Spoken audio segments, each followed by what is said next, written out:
Testing.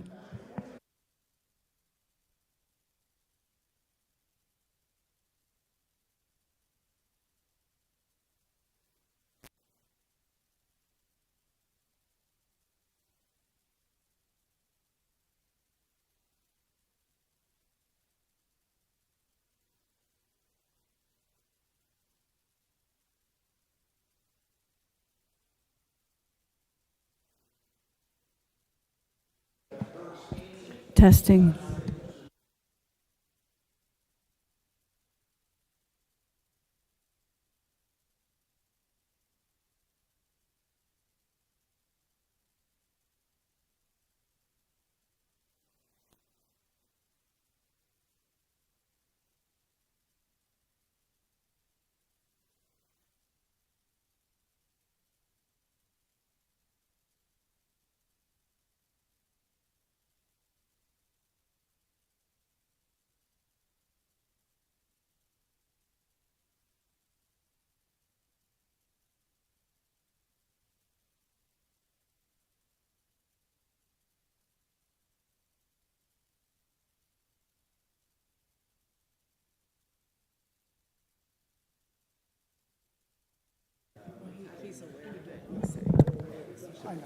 I just, yeah, if they lose that, I'm gonna be like, wait a minute. If they lose, if it's 4-2 and they lose, I'm gonna be like, oh, wait a minute. Steelers fans would love seeing No. this. I hadn't had one Yeah, on my it's- porch for years. Every house, and I finally put one on the porch maybe like 5 years ago. It's like, oh my God. Yeah. And another woman, yeah, that would be Sarah. Sarah coming?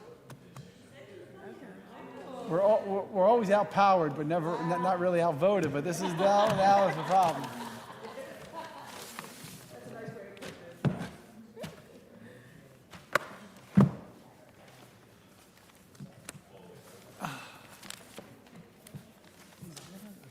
You haven't been here in a while.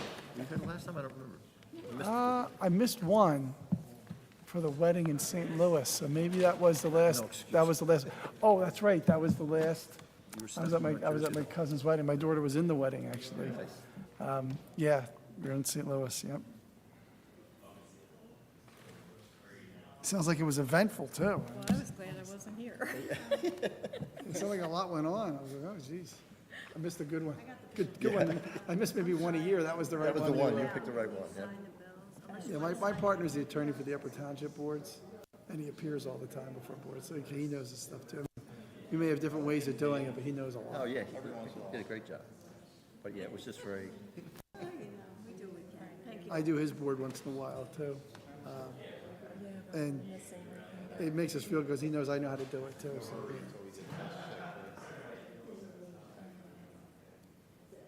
it's hard to get young people willing to go, not willing, like they'll go, they'll do what I tell them to do, but they're not happy about going out at night. Like they, Really? yeah, it's like if I asked them to come watch a meeting, they would do it if I absolutely made them, but like their minds don't work that way. That generation is like, 5 o'clock, I'm done. yeah, yeah, or 6. What I find is they like work city hours. Like they go in at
turn on your microphones. In compliance with the Open Public Meetings Act of 1975, adequate notice of this meeting has been provided. If any member has reason to believe this meeting is being held in violation of this act, they should state so at this time. Have the Pledge of Allegiance. Pledge allegiance to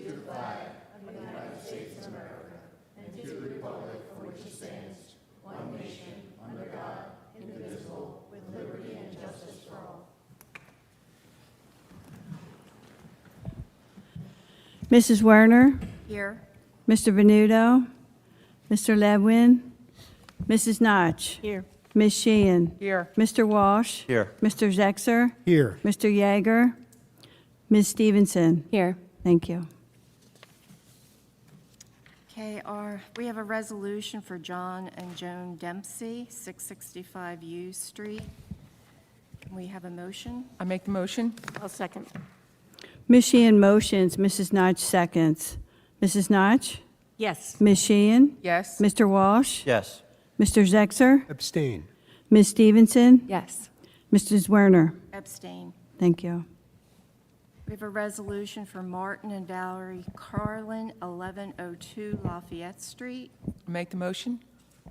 I'll second. Ms. Sheehan, sorry. Ms. Sheehan motions, Ms. Stevenson, did you second? Yes. Yes, thank you. Mrs. Notch, Abstain. Ms. Sheehan, Yes. Mr. Walsh, Yes. Mr. Zexer, Abstain. Ms. Sheehan, Ms. Stevenson, Yes. Mrs. Werner. Abstain. Thank you. Next resolution is for Matthew and Ann Lowe, 1443 Delaware Avenue. Need a motion? Make the motion. I'll second. Ms. Sheehan motions, Mrs. Notch seconds. Mrs. Notch, Yes. Ms. Sheehan, Yes. Mr. Walsh, Yes. Mr. Zexer, Abstain. Ms. Stevenson, Yes. Mrs. Werner. Abstain. Thank you. Okay, we have the minutes of the May 22nd meeting. We need a motion. I'll make the motion. I'll second. Mrs. Notch motions, Ms. Sheehan seconds. Mrs. Notch, Yes. Ms. Sheehan, Yes. Mr. Walsh, Yes. Mr. Zexer, Abstain. Ms. Stevenson, Yes. Mrs. Werner. Abstain. Thank you. Okay, our first application tonight is for Gary and Miriam Waxman at 931 Corgi Street, Block 1093.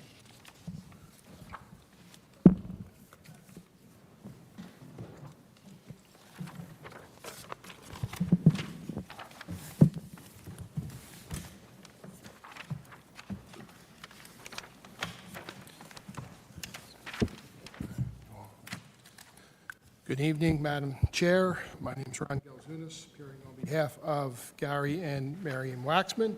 To my left, property is 931 Corgi Street. Proposal this evening to seek approval for the replacement of an accessory shed that was demolished and replaced. Our witness this evening, to my right, Mr. John Halbruner, our engineer from the Highland Group, Mr. Waxman, and Marion Waxman. If we could have them sworn in, please. We're also going to swear in our board engineer. Do each of you swear or affirm to tell the truth, the whole truth, and nothing but the truth, so help you God? I do. John, if you could just briefly place your credentials on the record. Sure. I'm licensed in New Jersey as both an engineer and an architect.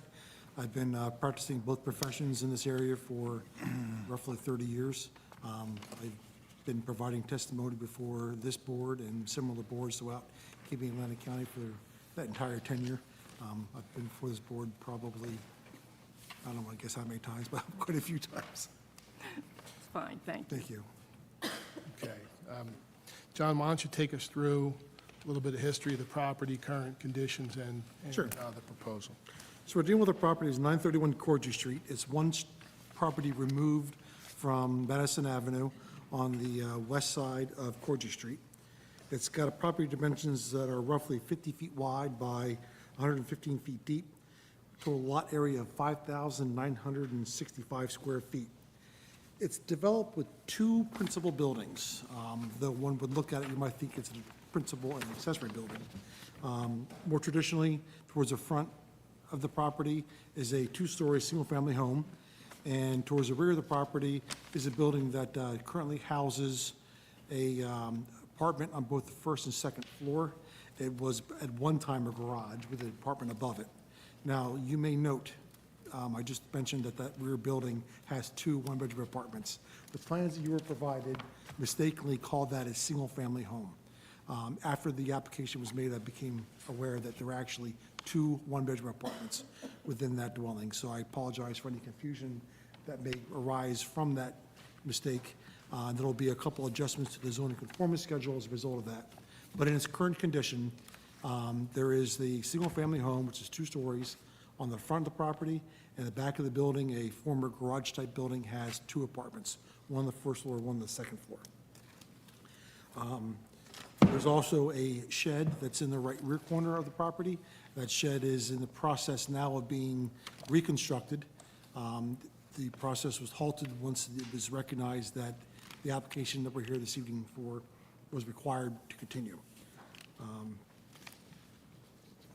There's 4 parking spaces that are accessed on the south side of the property, 2 stacked spaces of 2, and there's concrete sidewalks that connect the front of the building and run along the back to the rear building and the rear of the front building. The history behind this building is it was originally constructed circa 1860, so this is certainly not a new building. Permit history available within the city records demonstrates back in 1967, there were 3 total units on this property, 3 living units, although the arrangement was different. At that time, in 1967, the front building was 2 units, and the back, what I'll call the garage building, was 1 unit. In 1970, there was a permit issued to construct the garage portion of the rear building into a second unit. So since 1970, at 1970, there were 4 units associated with this property, 2 in the front, 2 in the back. Back in 1984, the house in the front was converted to a single-family home, but the 2 apartments in the rear remained. And that was evidenced by a DCA Bureau of Housing permit, as well as a construction permit with the city. Sometime in the 1970s or earlier, there was a metal shed in the same locale that the existing shed we're looking to rebuild now is situated. In 1989, that shed, which was metal at the time, was replaced with a new wooden shed. That wooden shed, fast forward to today's time, was in very poor condition, and the applicant began its replacement and was in the process of nearing completion of that replacement when it became recognized that this should not have been done without an application for this board, which brings us here this evening. In total, the development that we are seeking your approval for will be to continue and finish the reconstruction of the shed in essentially the same location as it's been since the 1960s, to construct a fully conforming, in terms of location, outdoor shower attached to the right rear building of the main building, and then to take a lot of the concrete sidewalk that exists on the property, both from the front sidewalk to the front door of the main building, as well as sidewalks in the rear part of the building, remove the concrete, replace it with brick pavers. That's the sum total of the physical, visible improvements that we are proposing this evening. Collateral to that, and at the recommendation of Mr. Hurlis, we're also going to be introducing some underground recharge to offset some of the lot coverage that, despite the changes we're making, remains slightly more than what the ordinance permits. So in total, reconstruct the shed the same place it's been for decades, construct a new fully conforming outdoor shower, replace concrete paving with sidewalk, and do some underground recharge is the improvements for which we're proposing to do as part of this application. There are no proposed changes to the landscaping and no proposed changes to the parking configuration. Now, I mentioned the zoning conformance schedule, which is the top right corner of the sheet in front of you, will require some revisions to address what I now recognize as the mislabeled use of the rear building. Instead of being 2 single-family homes, the existing and proposed use will continue to be 1 single-family home and a building with 2 apartments. The only other part of the zoning conformance schedule that will change because of that would be the parking requirements. Presently, that schedule shows 4 parking spaces required, 4 proposed. and existing. What's actually required with having two one-bedroom apartments is a total of 5 parking spaces, but we only provide the 4. We don't really have the ability to expand to a 5th conforming parking space, so we're going to need to increase the variances that we're seeking this evening to include continuation or approval, if you will, of the non-conforming parking spaces, where 5 is required, 4 exist. Can you bring that mic a little closer? We have auxiliary air here, and I really am having a hard time. Is that better now? Not really. Okay, Just good. maybe move the microphone a little, like, pull it down or something. Let's start over from the beginning. Absolutely. Can I ask you a question? Yes. You know, I go by Mr. Hurlis's report, and I usually incorporate that into the resolution. So as much as your zoning schedule is interesting, I'm more concerned with getting the right thing in the resolution. Gotcha. Rich, please turn on your mic. At this time, yes, the microphone. If we could try to correct it this time, or make sure that Craig's report is correct in terms of the parking, because when I look at his, it says 2 plus 1.8 equals 3 as the required existing 4, proposed 4 conforming, but was that with not It's another going to living be, unit? it's going to be 2 plus 1.8 plus 1.8. So there's 1.8 spaces required for each one of those apartments in the rear.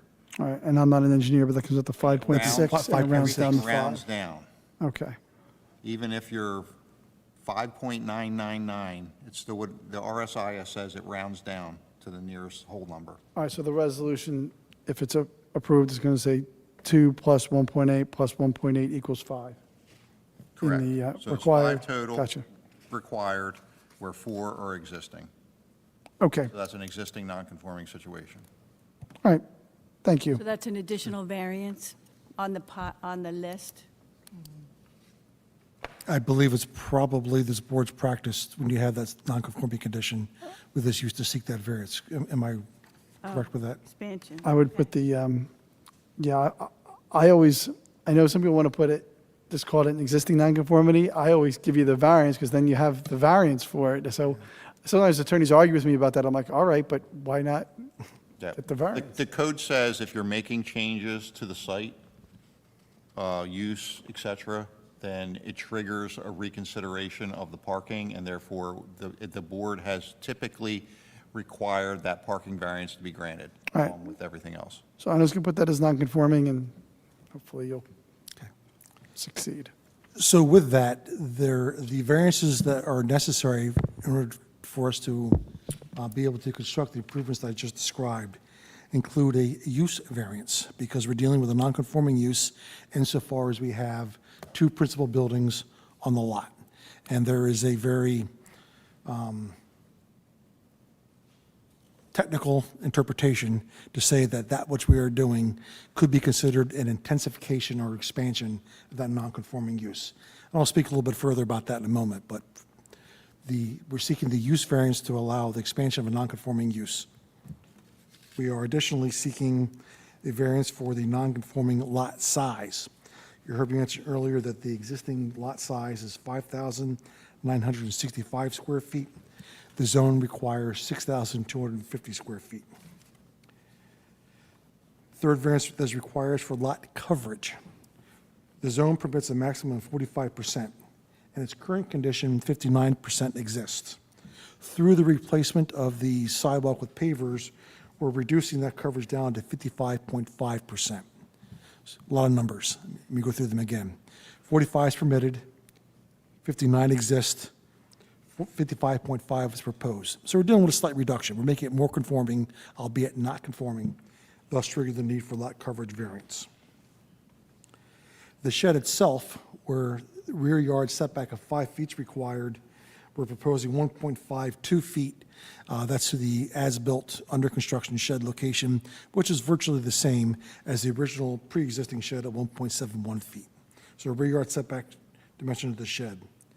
And lastly, we're getting highly technical again, a variance from 525-73D for a non-conforming structure on non-conforming lot.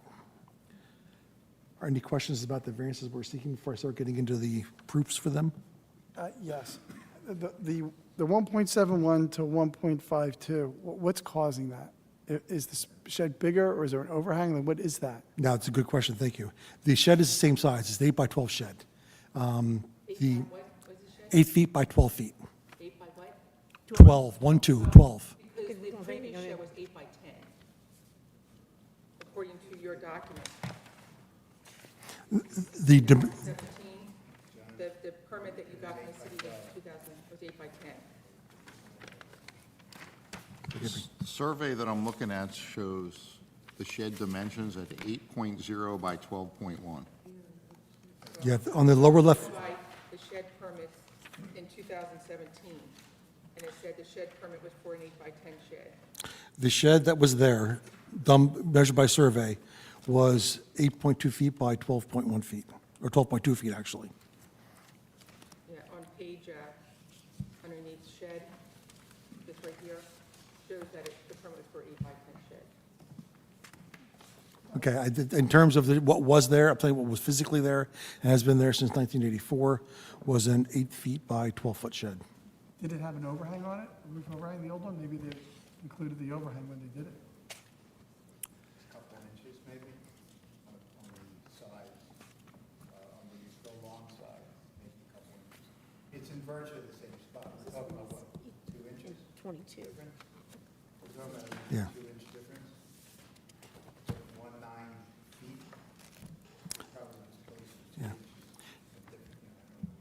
Different dimensions. Sorry, please, everyone needs to have their mic on, and if you could speak into the mic, Those it'd aren't be really inches, they're helpful. feet. It's a 8 by 10 versus 8 by 12 shed. Well, it was never, it was definitely not 8 by 10. It was 8 by 12. It's in virtually the same footprint. I don't know what permit you're speaking of. Is that for the 2017 construction? Shed that you got the permit for. We never got a permit for that, any shed. We bought the property in November 30th of 2017. It had the old shed. We dealt with the shed until a few months ago when we attempted to replace it. Yeah, this was a zoning checklist, shed 11/27, 2017, and was for a shed. Yeah, So it was a permit for a shed, a zoning compliance checklist. yeah. Who would have applied for that permit? Do you know? I don't know, you put the papers together. I don't know where they came from. Well, that was from the city record, but it was not 8 by 10. I mean, unless you know who the signature is.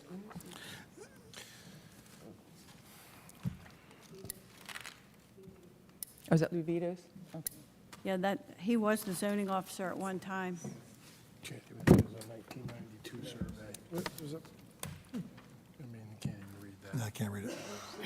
Well, I can't speak as to who applied for the permit then. It certainly was not the current applicant, and So- the shed, so the when shed that was there at the time the applicant purchased the property, and it was, when it was surveyed, was 8 by 12, and that is the same dimension as the shed that is in the process of being replaced that we're here this evening for. And the setback is within several inches of the location that it was when the applicants took ownership of the property. Where's the document what's the document you're referring to, so I can put this in these notes? You go shed permits. The next page over that says shed, 11/27, 2017. It's a zoning compliance Zoning checklist. Compliance checklist that's in the file, in the construction office, along with dozens of other documents indicating the shed, the apartments, and the permit history that Mr. Albert just went through. That's, All right, well, he's talking about here, it says shed. shed, rear, 8 by 10. Well, on the next page, there's a plan with a shed on it. Can you look at that, Mr. Halbrunner? And I know you do everything electronically. You should probably, actually, can you look at it on your electronic if you have it? Because I want you to blow it up. Let me see. You'll see why in a second. It's the second, it's the, like the third or fourth page, Exhibit E on Mr. Galzunis's packet. Yeah, I don't have his packet electronically, but I have copies of those permits. You have a copy of the survey from 1992? because the shed's on that survey and it's got dimensions on it, but I can't read it. Yeah, it's not legible. No, unfortunately, I did not have that I'm electronic. doing the two-finger thing, trying to blow it up on a piece of paper, but it's no. No, I've got documents here, but I don't have that All particular. right. Well, anyway, eyeball it. Is that, do you think that's, Thank you. see if you think that's 8 by 10 or 8 by 12? Right here, Okay. 92 survey, and that's a zoning Because compliance. the zoning compliance checklist is not the permit for the shed. No, It's somebody just saying that this complies with zoning, and they may have just said 8 by 10, even though it was 8 by 12. I thought it was the permit for the shed, but it's not. It's just a zoning checklist. So it's just someone walking around, and they may have just eyeballed it 8 by 10, and it's 8 by 12. Yeah, it's not based on anything official like a survey. Right. Well, when I look at the proportions of the shed shown in the 92. 1992 survey to the proportions of the shed that I'm looking at in the survey prepared by my company in 2022, they look the same. It goes to like the middle of the steps, kind of. Exactly. Yeah, that's what I'm saying. I mean, I just, at first I thought, Machine, you were looking at a permit for the shed, but Yeah, it's that, not. only because that's what they were putting under. I'm That's not saying why I you're- thought. I'm not saying yeah. what you're saying is wrong or anything. I'm just saying that it's just someone writing notes in on the zoning compliance checklist. It's not a permit. It's not like they got a permit for an 8 by 10 shed and put in 8 by 12. That's not what that's showing. No, so that But document there's a exists. 92 It's just, survey that has the shed on it, and the shed, it looks like it's an 8 by 12. All right, well, yeah, it's the weight that that document should be given, as you indicate that zoning compliance certificate, and the survey is the document that's certified by a licensed surveyor, and that, on its face, based on what Mr. Halbrunner is saying, is consistent with the survey that was done recently. I only care because I'm 92 just, and- I'm not totally convinced this is an expansion of a non-conforming use. If it went from 8 by 10 to 8 by 12, then it is. If it's 8 by 12 and then it's still an 8 by 12, then I'm still not clear what the expansion of non-conforming use is. I don't consider an overhang an expansion of a non-conforming use, so that's the Well- only reason this has any meaning to me at all. Yeah, and Mr. King, along those lines, yeah, if you were expanding one of the units, one of the dwelling units, absolutely, that's an No, expansion I think of the putting use. a bigger shed on something that has 3 principal uses on it is an expansion. Otherwise, people would, like if you were if there was nothing there and now you were putting in a shed, I would say that that's an intensification of the use of the lot. So I think it is, but look, this is not that important. To me, that survey is the better evidence of what was there for the last 20 years.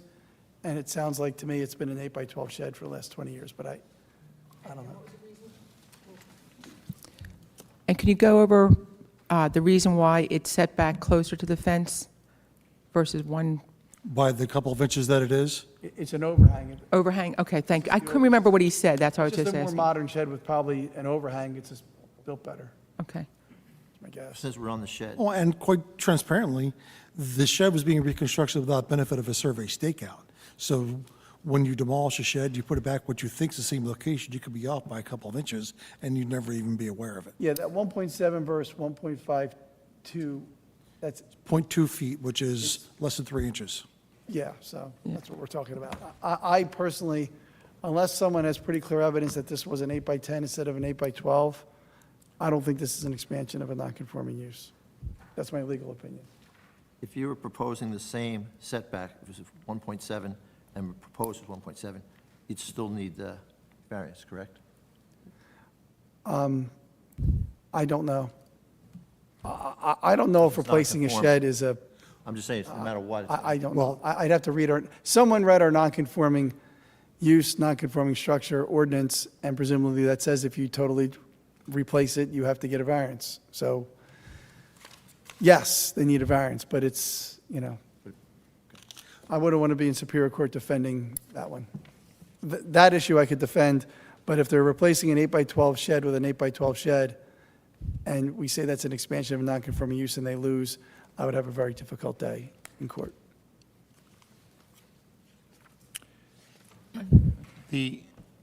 I looked at it a little different because the plans show new replacement shed, so they're replacing a shed, and expanded concrete apron. How is that expanding? Like that, so the expansion to me was the expanded concrete apron. The concrete paving around the shed Okay, so that's getting wider? was larger Okay. than it was originally. And Rich, I looked at it, The lot coverage went down 4%. because they're mitigating it with removal of some concrete, but in the section for the R3 zone, which I believe this is in, our accessory uses include residential accessory uses subject to section 52555, which controls our sheds, our outbuildings, our patios, our An surfaces. expansion of a nonconforming use, not every expansion is an expansion of a nonconforming use. The law on nonconforming uses is that there has to be an intensification that justifies a D variance. So the fact that you have let's say you have a dance hall, and it's a nonconforming use, and instead of operating 5 days a week, you're going to operate 6 days a week. You're using it more intensely, but that may not require a D variance. So, and expanding a nonconforming structure is not a D variance. So the fact that there's a little more structure isn't an expansion of a nonconforming use. So a bigger patio doesn't necessarily mean that the accessory use is being used more. They could put, so I'm just saying that on expansion of a nonconforming use, it's a question of degree. All right, so Okay. generally, if you have a dance hall and you make the dance hall bigger, that's probably an expansion of a use. But there's a fuzzy area there on expansion of nonconforming uses, because uses aren't stagnant things. They flux over time, so Right. they don't trigger it every single time. So that's why I'm saying, like, to me, the fact that there's a little bit larger of a patio and an overhang, that's not expanding the use. It's just the structure is a little different, a little bigger. Well, how much of the concrete is being expanded? If you refer to the plan before you, you'll see the paving limits shown around the shed originally by the diagram in the lower left corner, and that's shown around it now on the upper right-hand corner. And it's, I'm sorry, can you say it again? I have a hard time hearing you. They look virtually the same. So that my follow-up question was, how much bigger are they getting? It just says expanded. It doesn't say how big, how much it's expanded. if you were to look on the, Can you move your mic closer, please? if you were to look at the street side of the shed, you'll see that there's about 1.5 feet of concrete beyond the limit of the shed that's not there originally. There's also the sidewalk paving between the shed and the stairs. There's not there originally. There's some paving there now. It's sidewalk paving essentially, See, has been expanded. I'm looking at the survey by the Highland Group, by Tom Prendergast, and it looks to me like those areas exist, so, in the way that you're showing it on the proposed section. What's the date of the survey you're looking at? This is survey dated, initially issued 1/7/25. Okay. If you look at here's the source of the confusion. Okay. I'm comparing to what the conditions were before the shed was reconstructed. Gotcha. The, So this survey is reflecting the reconstruction, this beginning of the reconstruction. Correct. And the placing of that pad. Got it. you will see no difference between that and the variance plan. We're looking to legalize what is shown on that survey. On the variance plan, you'll see an older survey prepared by us. Gotcha. And there's where you'll see the very minor differences. Okay. And the paving differences. Understood. So, John, the expanded pad, that appears to be right in the front of the shed, sort of a step to the entranceway into the shed. That's correct. Serving a functional purpose. And also, there's additional paved pathway. Correct. It's a walkway, it's sidewalk walkway. The shed has nothing to do with the shed itself. And that's, as Mr. Hurlis points out, that's all been mitigated by actually reducing the overall lot coverage from what we started with. Correct. The lot coverage is being reduced primarily because we are substituting pavers for the concrete, and the ordinance allows for a 50% reduction for lot coverage when you use pavers instead of concrete.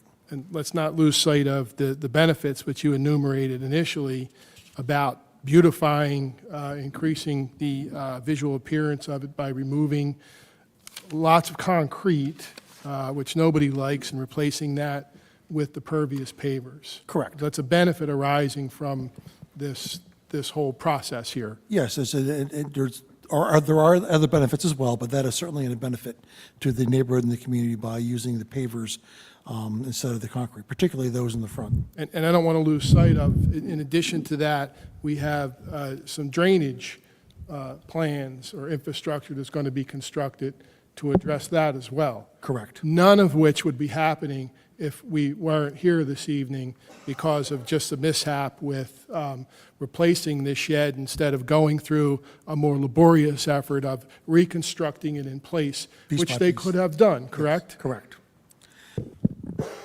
Other aesthetic benefits result from the fact you had a dilapidated, fallen-down shed. That was what was there. And to have a newly constructed shed, designed and approved by the HPC, certainly is an enhancement to the overall neighborhood, and I think advances one of the purposes of municipal land use law in terms of promoting general welfare. Was it approved by the HPC? Because I saw in the book it was just conceptual approval. Well, yeah, so there, as we know, they're always conceptual, and then you have to go back. Right, you haven't gone back then? No. We can't go back until we finish with this board, hopefully with a, Well, I thought you could go before this board, but before you go before this board. HPC will not grant the final approval on any application that requires a variance conceptual. before this board. They will not hear it. Okay. Can you just clarify whether concrete around the shed, it's just, if I'm looking at it, the shed, it's to the right, there's a concrete, and in the front. There's none in the back or to the left of it, correct? Today, there is some behind it and to the left. That was not there in the So- pre-construction condition. So wait, I'm sorry, I just need to clarify. Right, is there now concrete behind the shed, Yes, there is a concrete walkway behind the shed today. and that goes to the fence? Why I'm saying this, because I didn't think we could put right to the property line concrete. You can't, that's an existing non-conforming situation. Oh, so it's, okay. It's existing. I'm trying to figure out what's existing and what's not. Yeah, the plans were it's a little tricky with the graphics, but that, Mrs. Sheehan is right. There is a prohibition on putting concrete right up against, if impervious surfaces as for patios or sidewalks, within 5 feet of the property line. And we've talked about that on other applications. That is an existing non-conforming situation. So Okay. where they're proposing the additional is not within that 5 feet. So it wouldn't trigger that. Yeah. So I just couldn't tell which was it's very. there and which one was The adding. graphics on this are very difficult because of the shading, and there's a lot of lines that, with the shed and the delineation of the actual concrete surface. So like I said, I was confused a little bit about it too, so. Okay, so the front of it, concrete, was there, correct? In front of the shed? The concrete that is now between the shed and the wood patio, that is newly created. Okay, because it has dots, so that's why I thought it was there before. And then No. to the right was new. Sure. Sure. You have to, yeah. We kind of just fleshed that out. So the only new concrete surface is is between the new replacement shed and the grade deck that's shown on the plan. And it's 1 foot Oh. by 8 foot in width. Not the 2.3 feet to the right? No, the 2.3 feet on the right was already there. Okay. So it's just, It's just only that because, 1 by 8 foot Okay. is new. because it has the dots. I That's know. why I was thinking it was from before. No, like, the graphics are a little tricky, so I agree. I think we've clarified it, though. It's that 1 by 8 foot Okay, section is the only new concrete patio. And that would be Mr. Waxman's testimony. Okay. He's telling me that in a sidebar here. What's his testimony? It's, Mr. Waxman, you're testifying In the shortest explanation possible. the new 1 foot by 8 foot was added in front of the shed. That's purpose the, of that. for support, essentially. And the cement on the property line is pre-existing. Pre-existing. Thank you. So this conversation, the expansion, the total expansion we have here is a 1 foot by 8 foot cement area that's for support and some overhang. Correct. Okay. In my legal opinion, that is not an expansion of a non-conforming use. It doesn't intensify the use. It's an expansion of a structure, but the expansion of a structure is not automatically an expansion of a non-conforming use. So it's not being, I don't think this is an expansion of non-conforming use. We can vote on it since it's called for, but if they lose that vote, I'm just telling you, there's expansions of non-conforming use. The idea is there's a use and a structure are different things. You have a non-conforming use and a non-conforming structure. Most of the time, when you have a non-conforming use and you're making the structure bigger, you're intensifying the use. Like if you have a dance hall, there's a case about a dance hall, and a dance hall is an illegal, a non-conforming use, and you make the room bigger, so there's more dancing going on. That expands the non-conforming use. That's an intensification of the use. Adding a foot for support of a shed and having an overhang on it does not make the use more intense. It's just a different shape structure.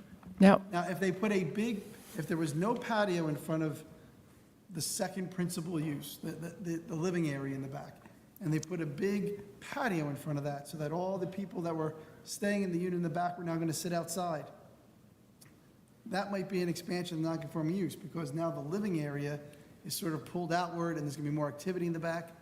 That, I would say, is expansion of non-conforming use. An overhang and some footers for a nice wood shed footings for a wood shed is not an expansion of a non-conforming use, in my humble legal opinion. So if we can get on to the other proofs that we need to put on this. I Put the use discussion to bed for the, again, include transparently, does the addition of an outdoor shower constitute, in your opinion, an expansion of a non-conforming use? Because we are proposing Adding a that. shower, or are they replacing a shower? The outdoor shower is a new enclosure Where, on the principal structure? on the principal structure, correct? I don't want to walk away here without that being, Yeah, I was going to ask about that. I don't know. I mean, in my opinion, it's not, but my opinion is not the legal one, so I'd We rather. treat them, is an outdoor shower a structure or a use? It's a permitted accessory structure in the zone. It's an accessory, it's, the way the ordinance says is that's an accessory use that's permitted in accordance with that section that governs those accessory uses for single-family and two-family dwellings. So it covers sheds, patios, porches, other outbuildings, Yes. outdoor showers. Adding a usable outdoor shower is an expansion of the Okay, so residential use. use is on the table. So you got to vote on a use. Well, for the shower. I didn't steer you in this direction, by the way. The application requested a use variance, so. Is there an Okay. existing shower now? The enclosure is new. The shower fixture's been on the wall, But there's been, but there. but we are putting an Well, enclosure that around. changes it, John. That changes, there you're back to Mr. King's analysis. Yes. I don't believe this is an expansion of non-conforming. If there's a shower there and now you're closing it in, that is just the structure. That is not expansion of a non-conforming use. Mr. King, I think that's clear. Property's being used exactly the same way as it was. That's clear. Sir, your analysis is clear. I've actually litigated this issue before about enclosing porches and expanding a use, expanding intensity use. There's a lot of case law out there about that. You are right on point, With Mr. six King. With 6 members present, I am not going to require, my legal opinion, you guys make decisions, I don't make decisions. My legal opinion, particularly with only 6 members voting and they need 5, is that this is not an expansion of a non-conforming use and they don't need a D variance. That's my opinion. If someone moves to vote on it, then I don't make those decisions. Can I ask a question about the shed? What's the height of the shed? Less than 10 feet. I don't know the Okay. exact number, but I promise you it's less than 10 feet. This is where it was hard, because I didn't know if it was going to be a two-story shed, or, because you said changing it, or we didn't know what the size was before. The shed, if you visited the site, the shed that you see there today is the shed that is looking to be completed. It's 75% or better complete. That is. Just so you know, we get people come in with sheds, and all of a sudden, there's plumbing going to them and everything else. So I was just Understood. making sure that this is just a shed. Just a shed. It is just a shed, and it is much less than the maximum 10 feet that is permitted for a shed. Mr. Waxman, any possibility there's plumbing in there or heating or anything in that shed? No plumbing, no heating, no electric. It's to store lawn equipment, our beach chairs, umbrellas, bicycles, And things. while you're testifying, sir, how do you use the two back apartments? For friends and family. Do you rent them? No. Have you ever rented them? When we bought the property, there were 2 tenants, so we bought it subject to the lease. Lease is expired, they moved out, we rehabbed both units, and the You use them families, for your family? personal use, yeah. Thank you. Okay, so I think barring a decision by the board that a use variance is required, the variance relief we're seeking this evening is pretty simple and limited. We have a non-conforming lot size. We have a non-conforming lot coverage, which is being made better.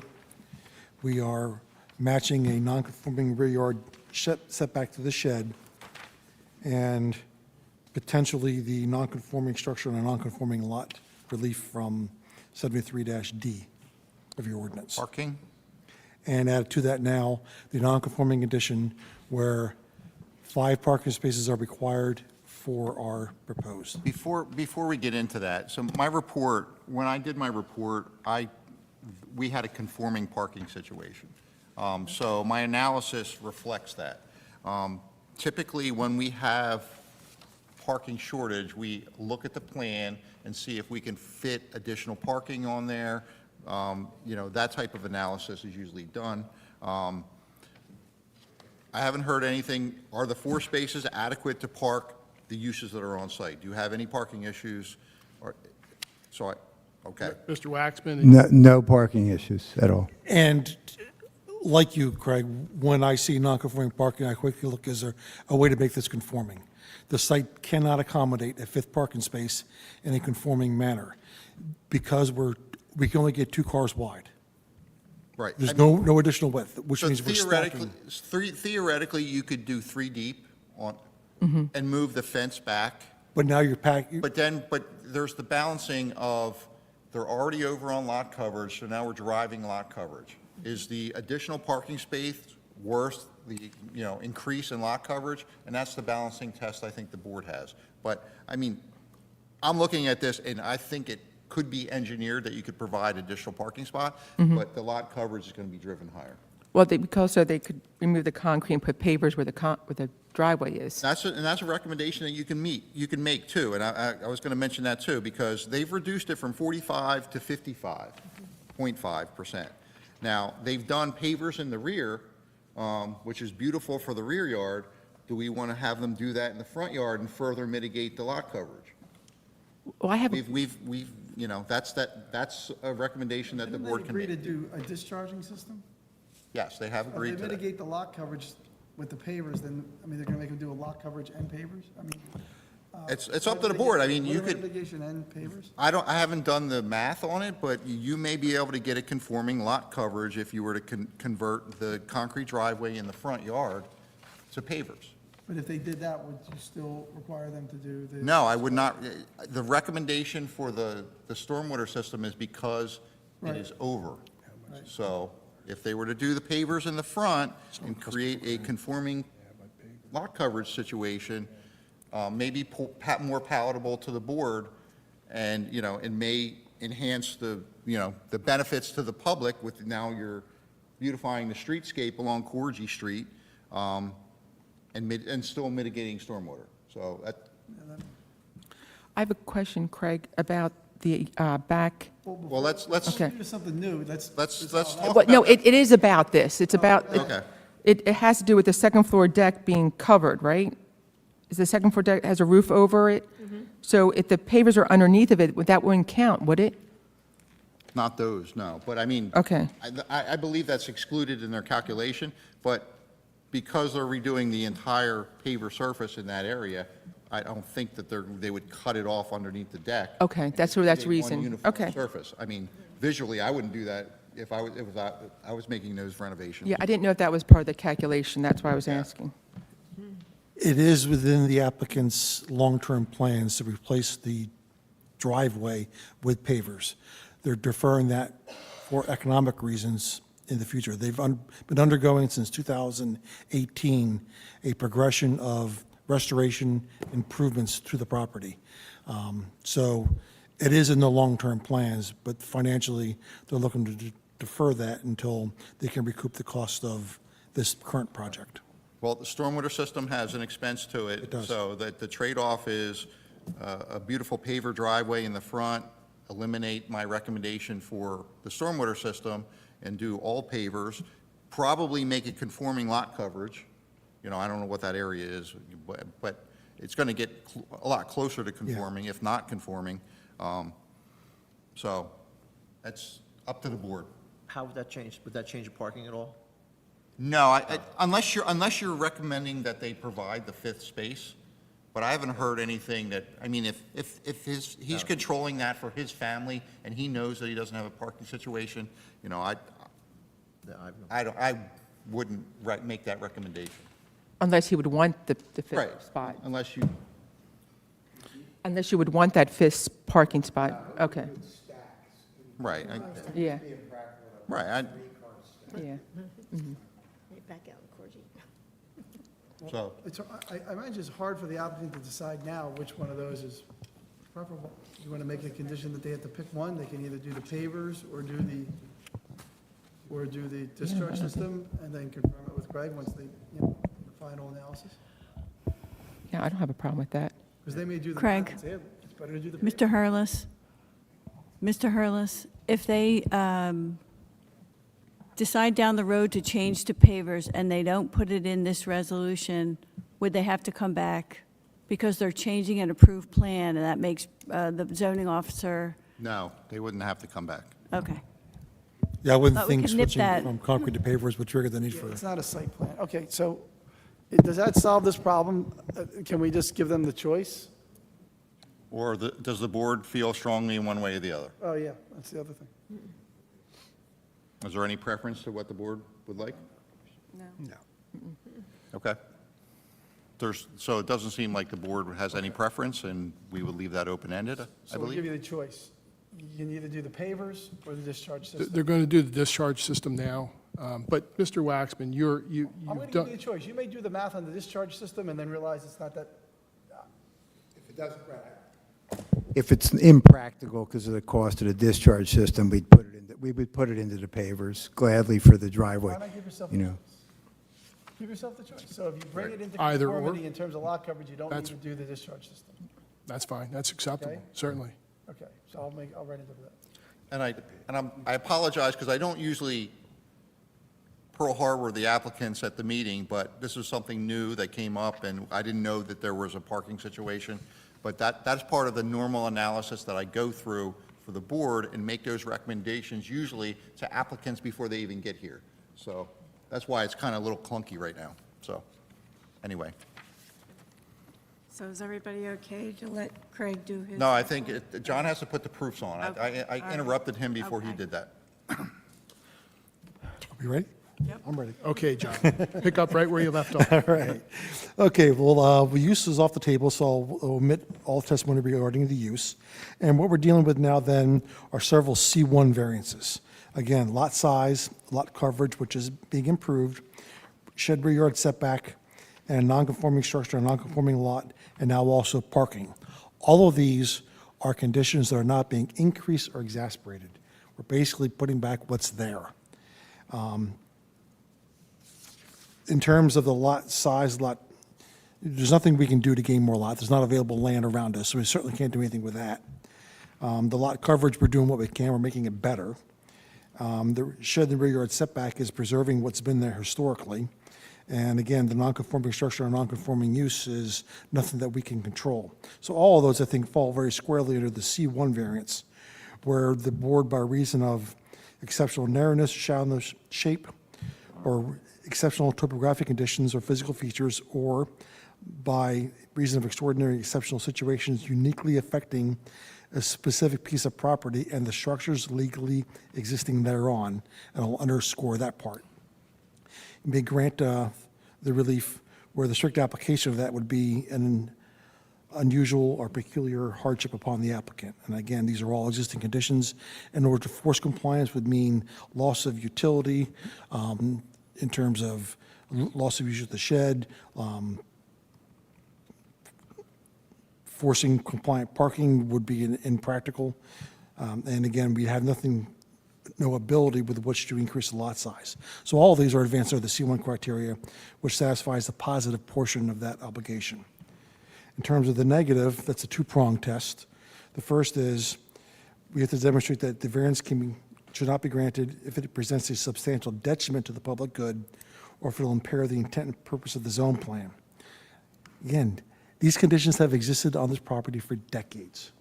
Those which we can't approve, how can this possibly be a impairment or detriment to the public good?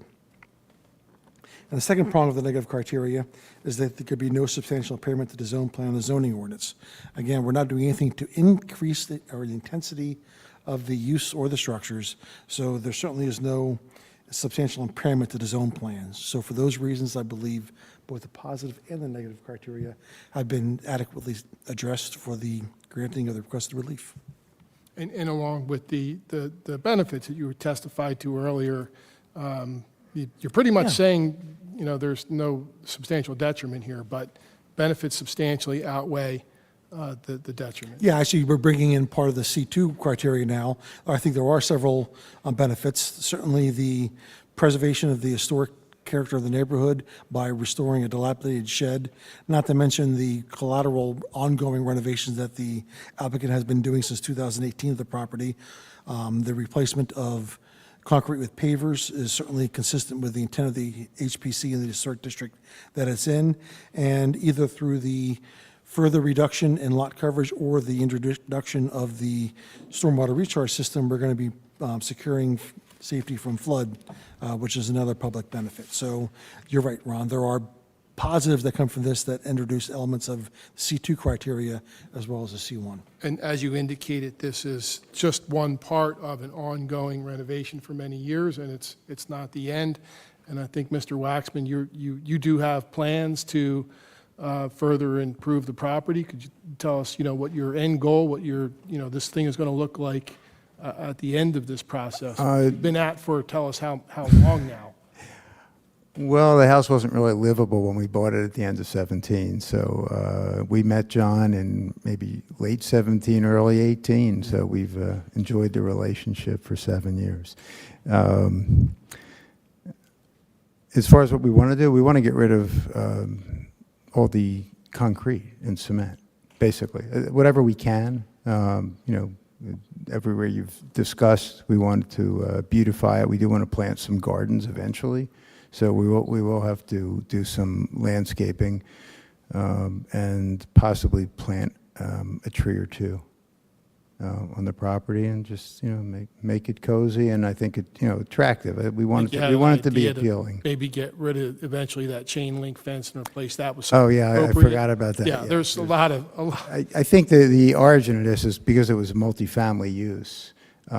These fences, chain link fences were put up decades ago. They're very unattractive, so we want to replace those with wood. We've taken that to the HPC already as well. So you're not done with the project. We're not done, then. This no. is a work in progress. Yep. And this is a part of that process. It is. Thank you. Yep. I have a question. What is the size of the outdoor shower? Size of the outdoor shower is 4 by 4? 4 foot by 4 foot from memory. It's mentioned on, Yes, with your note. 4 foot by 4 foot. Oh, okay. That's the screen. Now, did you get HPC approval for the outdoor shower or conceptual approval for the outdoor shower? Yes. Okay. In fact, I believe the HPC approval also, did it not also reference replacing the chain link fence with the wood fence? Was my memory bad on that? Yes, and beautify the shed with matching wood siding that matches the house. Yep, it was Exhibit C, second page.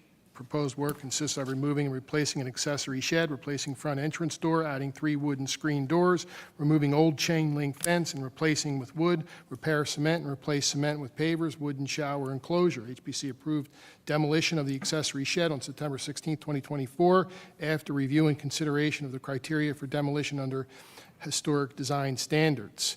HPC voted unanimously in favor of conceptual approval for the plan with the following conditions to be addressed in connection with any final approval. 1, submittal of revised cut sheet plan for the proposed replacement shed to depict final design with siding to match principal structure consistent with historic design standards. But can you tell me what the screen is that's going around the shed? The screen that's going around the shed. It's just a screen? It's a shower. Oh, I thought it read screen. You may have mentioned, we Around the have shower, you two- mean? Oh, so wait. We're replacing some doors, if that's the screen that No, you're I thought talking it said screen around the shed, or around the shower. Around the shower. It's a wood fence, essentially. It's a cedar fence. Just a regular, Correct, Good. correct. no Yeah. roof on it or anything? No roof. No, it complies with the ordinance. Not more than 6 feet tall, there is no roof on it. It is, the shed itself, in terms of complying with the accessory requirements for an outdoor shower, is fully Yeah, compliant. again, if we had gotten more measurements than 4x4, it would help. I'm sorry? We didn't get any design things for the shower or for the shed submitted, just an outline.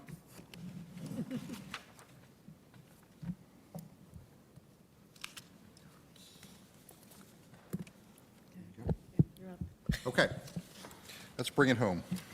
It's been a little clunky for this one. I thought it was a little more simple than that, but anyway, my memo is dated April 17, 2025, for the property at 931 Corgi Street, which is located in the R3 Medium Density Residential District. This is an application for C variances. The applicant applied for a use variance, but Mr. King has given you the advice that that's no longer required. Mr. King uses my report as the basis for his resolution. So the use was originally indicated as 2 single-family dwellings. That is incorrect. It is 1 single-family dwelling plus 2 one-bedroom apartments. And the proposed shed reconstruction and outdoor shower improvements are the nature of this application. You've heard testimony from the applicants indicating what they are proposing and the variances sought. I'll roll into my completeness review on page 2 of 6. Items 26, 27, and 33, we supported waivers from. Item number 5, which is the plans and elevation of the buildings or structures to be provided. Mrs. Sheehan just kind of mentioned it, but there was no review of the shed height or the shower enclosure height because there was no plans or elevations provided for those. We would just ask that they verify that, and they put it on testimony, but as part of compliance, just verify that those are within and below the maximum building or structure heights for each one of those items. And then finally, item number, excuse me, let me get a drink.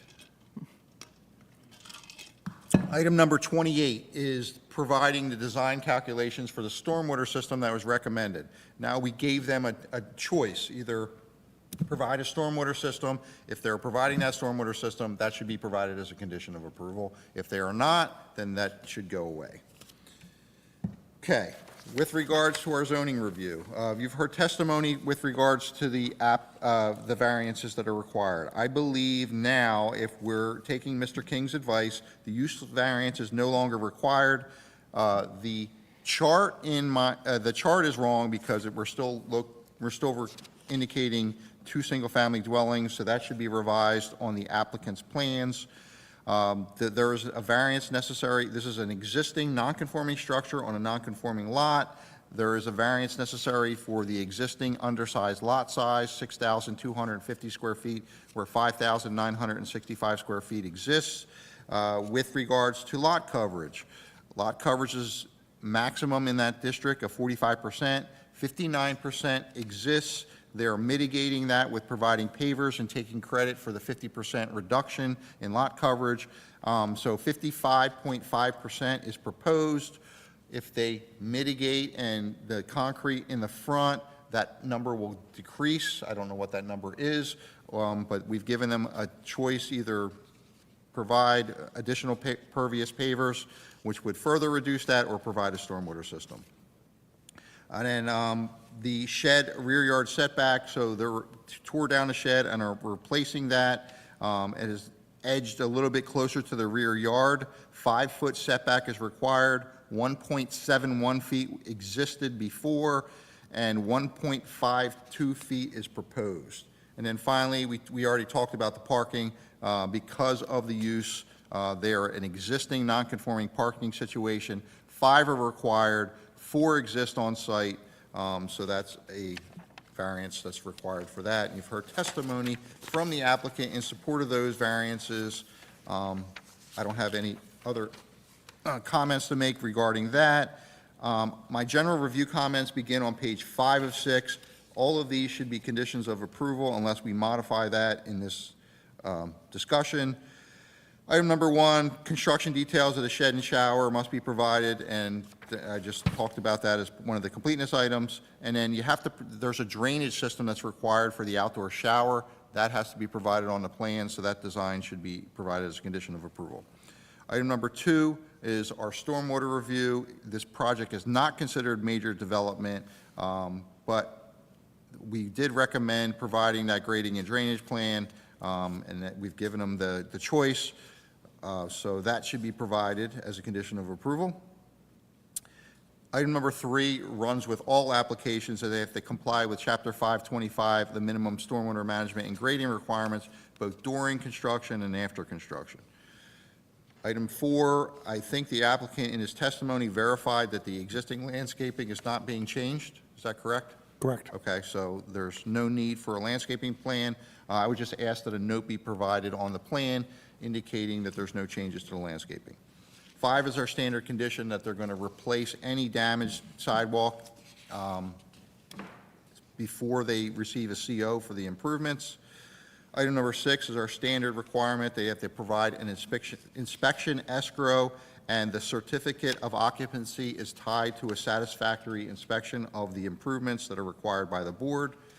Item 7 is our standard condition to comply with the recommendations of the jurisdictional Cape May Shade Tree Commission, Fire Department, and Public Works Department.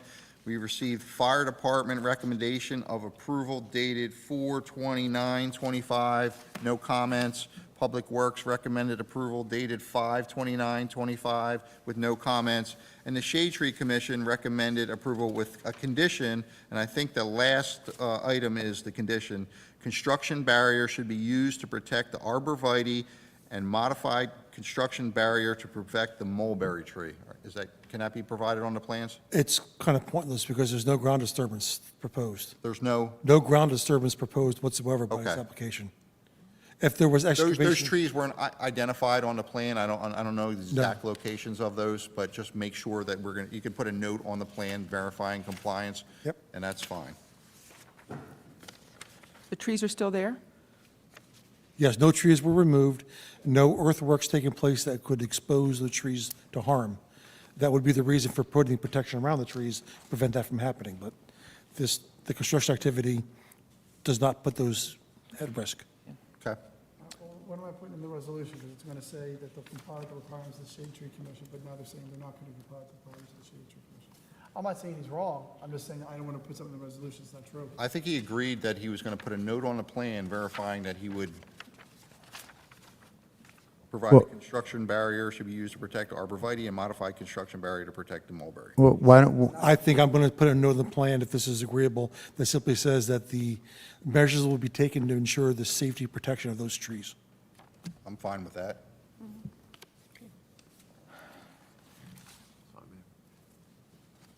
Why can't we just put? John, we can agree with that condition, because basically there is nothing going to happen that's going to put them at risk. You construct a plywood fence barrier around the tree and leave it up for a day or two and take it down? Take it down. Only if we need it.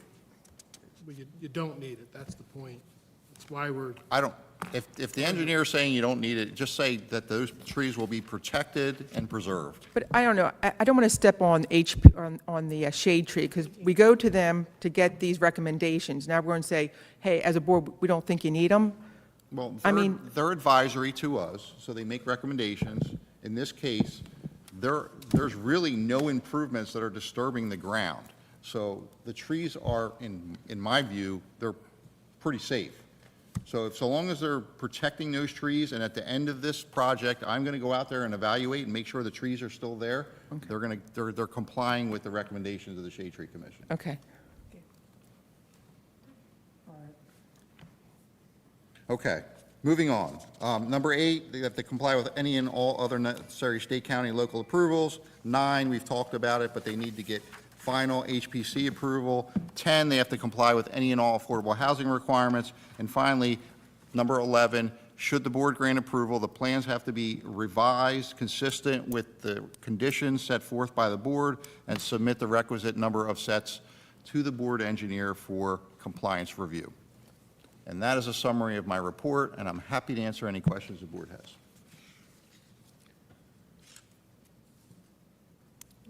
Okay. Hearing none, I Craig, think I'm done. Nope, sorry. Do they have to list what the footing is underneath the shower? So there are drainage requirements for outdoor showers. Okay. So what I'm going to require is that they provide that drainage detail. We just recently just saw a plan from Mr. Halberner that had that. So I'm pretty sure I'm going to get the same detail that shows Right. how that's drained. That's why I was bringing that up, because I Yeah. remember we went over it 2-foot extensively. deep filter line stone trench Yeah. beneath the shower. So long and short, we don't take any exception None to whatsoever. the conditions. Okay, if no one on the board has any further questions, we'll open it up to anyone in the public within 200 feet that wishes to say anything. Beyond 200 feet? Seeing none, we'll close to the public.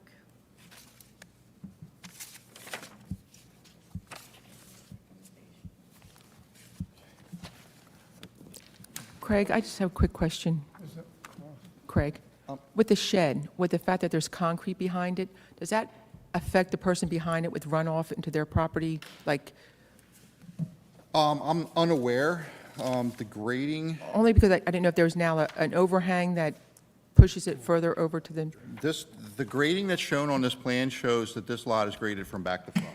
It's got 2.5 feet of fall from the back. to Yeah, the front. so this is not Okay. one that sheds water onto the adjoining Yeah. properties. yeah, just try to make sure we don't start flooding Yeah, that's- neighbors' properties. All right, the motion I recommend being made, but how you vote is up to you, is a motion to grant the variances listed on the engineer's report, numbers 2, 3, 4, I guess 5, And 6 is parking. and 6 is the parking that we just added, which is 4 spots where 5 are required, subject to the conditions outlined in numbers 1 through 11 on the engineer's report, page 5 and 6, but with number 7 reading, "The applicant shall comply with the requirements of the fire department and public works department and will protect the trees to the satisfaction of the board engineer." That's the motion I recommend being made, but how you vote is up to you. As I've opined before, I don't think a use variance is required, so the vote is a majority, although we have 6, so I guess you need 4 out of 6 too for the application to pass. And the only condition that's in my report, that's not in my report, is the condition that they have the flexibility of going with pavers or a stormwater design. Let me read that, what I wrote, so everybody Yeah. knows what's going to appear in the resolution. I don't like to surprise anyone. As a condition of the approval, the applicant is putting in a discharge system, but if they bring the property into conformance with lot coverage by putting pavers in the driveway, they do not need to install the drainage system. That's correct. Do they have to get Well, below a certain percentage? Because you just said if they just do the driveway. We're with not sure whether pavers. compliance is achieved by Conformance that or with not. lot coverage. Okay, you said that, okay, I didn't hear that, conformance with lot coverage. Yeah. Is that a condition? We're not sure sitting here, nor can we be sure whether, if we replace the entire driveway with pavers, whether that brings into compliance. But I thought if we did, that's close enough. It has to be in compliance for you to not have To to use drainage. Okay. Correct. That Okay. was my So if you understanding. do the calculations, if that doesn't bring in compliance, then you know, Right. Then the decision's made, okay. There's one or the Fair other, enough. either comply or Right. Got it. provide the stormwater system. Got it. Can we have that motion? I'll make that motion. Second? Okay, Mr. Walsh motions. Mr. Zexer seconds. Mrs. Notch? Yes. Ms. Sheehan? Yes? Mr. Walsh? Yes. Mr. Zexer? Yes. Ms. Stevenson? Yes. Mrs. Werner? Yes. Thank you. Thank you, Madam Chairman, board members, for a very thoroughly well-examined application. Yeah, that was- Grass, good luck. I'm sorry. Never again, never again. You did call it. Never again, it's my. It is. Yes, please. Thank you. Thank you. That was clunky.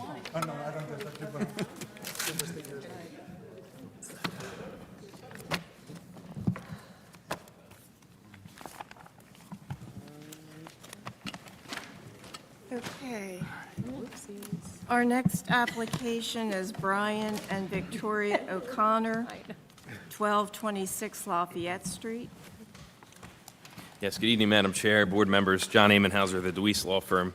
I here this evening on behalf of the applicants, Brian and Victoria O'Connor. As indicated, subject property for this application is 1226 Lafayette Street, identified on the city's tax map as Block 1129, Lot 10. This property is in the R2 zoning district. Through the application before you tonight, the applicant is seeking relief pursuant to both the C1 and C2 criteria of Section 70 of the Municipal Land Use Law. The specific variance relief that's sought tonight relates to both two pre-existing non-conforming conditions on the site that we'll get into, which will not be exacerbated in any way through this application, as well as variance relief related to minimum required building setback and expansion of a non-conforming structure on a non-conforming lot. The development that's proposed through the application specifically seeks construction of a second-floor addition as well as a two-story covered front porch to the existing dwelling. We're also seeking to establish two legal off-street parking spaces, and through doing so, with the proposed paver use, we'll be reducing lot coverage, as Mr. Farnham will get into in a little bit more detail this evening. With me tonight here, I have the applicants, Brian and Victoria O'Connor, to my left, and the applicant's architect, Mr. Paul Farnham, to my right. I do intend to probably elicit testimony at least a bit from everybody, so if I can have everyone sworn. Will each of you please raise your right hands? Our engineer remains under oath. You raise your right hands, folks. Do you swear or affirm to tell the truth, the whole truth, and nothing but the truth, so help you God? You do. Thank you. So Brian and Victoria, just a couple questions to start. If you can tell the board, when did you purchase this property? November 2019. Okay. Now, since that time, how have you utilized the property? What's been your use of it? Just for our own enjoyment, our family. Okay, so you don't rent the property out to No, anyone? we do not. Any intention to do that in the future? No. Okay. So that noted, what is the real intention behind the proposed development that's proposed in this application? Why are you looking to do it? We just need more. We need more bedrooms for our family. Okay. Any questions to the O'Connors That to was start? bedroom, you need more bedrooms for your family. Need more space. More space. Okay, no, I thought you said bedrooms, that's all, sorry. All right. So with that, Paul, if you can you give the board a general overview of the existing conditions on this site? Absolutely. So as Mr. Amenhauser mentioned, we're discussing 1226 Lafayette Street. That's block 1129, lot 10. It is a one-story, single-family dwelling. We're accepting you as an expert architect. I was just going to, Madam Chair, would you, Yes, you thank can- you. Thank you, appreciate it. Yes, so it's an existing one-story, single-family dwelling. It exists on an undersized lot. What is required is 7,500 square feet in that zone, the R2 zone. What exists is 4,216 square feet. So it's, by lot area, it's undersized. Moreover, what is required from a lot frontage and lot width perspective is 60 feet. What exists is 40 feet. So it's narrower than what is required. All of those dimensions and that square footage obviously exists since the lot was originally created. Those are things that we can't really change to the property. It is in the Cape May Historic District. It's non-contributing. We did already obtain conceptual approval from the HPC for this plan. So again, one-story, single-family dwelling. It is on an undersized lot. Right now, it's 2 bedrooms. It's a little over 800 square feet total, 833. What is proposed is a 2-story, single-family dwelling, adding an additional 2 bedrooms, bringing it up to a 4-bedroom, 1,594 total square feet. So less than doubling the gross floor area. Aside from the increase in the habitable area, we are adding a 2-story front porch, or we're proposing. We would like you to approve a 2-story front porch. That is, I think, the major request and what will probably be the primary talking point. But that, in a nutshell, kind of describes what exists and what we hope to get to. What was that habitable square foot, again, 1,000 what? Proposed 1,594. Thank you. So Paul, you mentioned a couple different pre-existing nonconformities.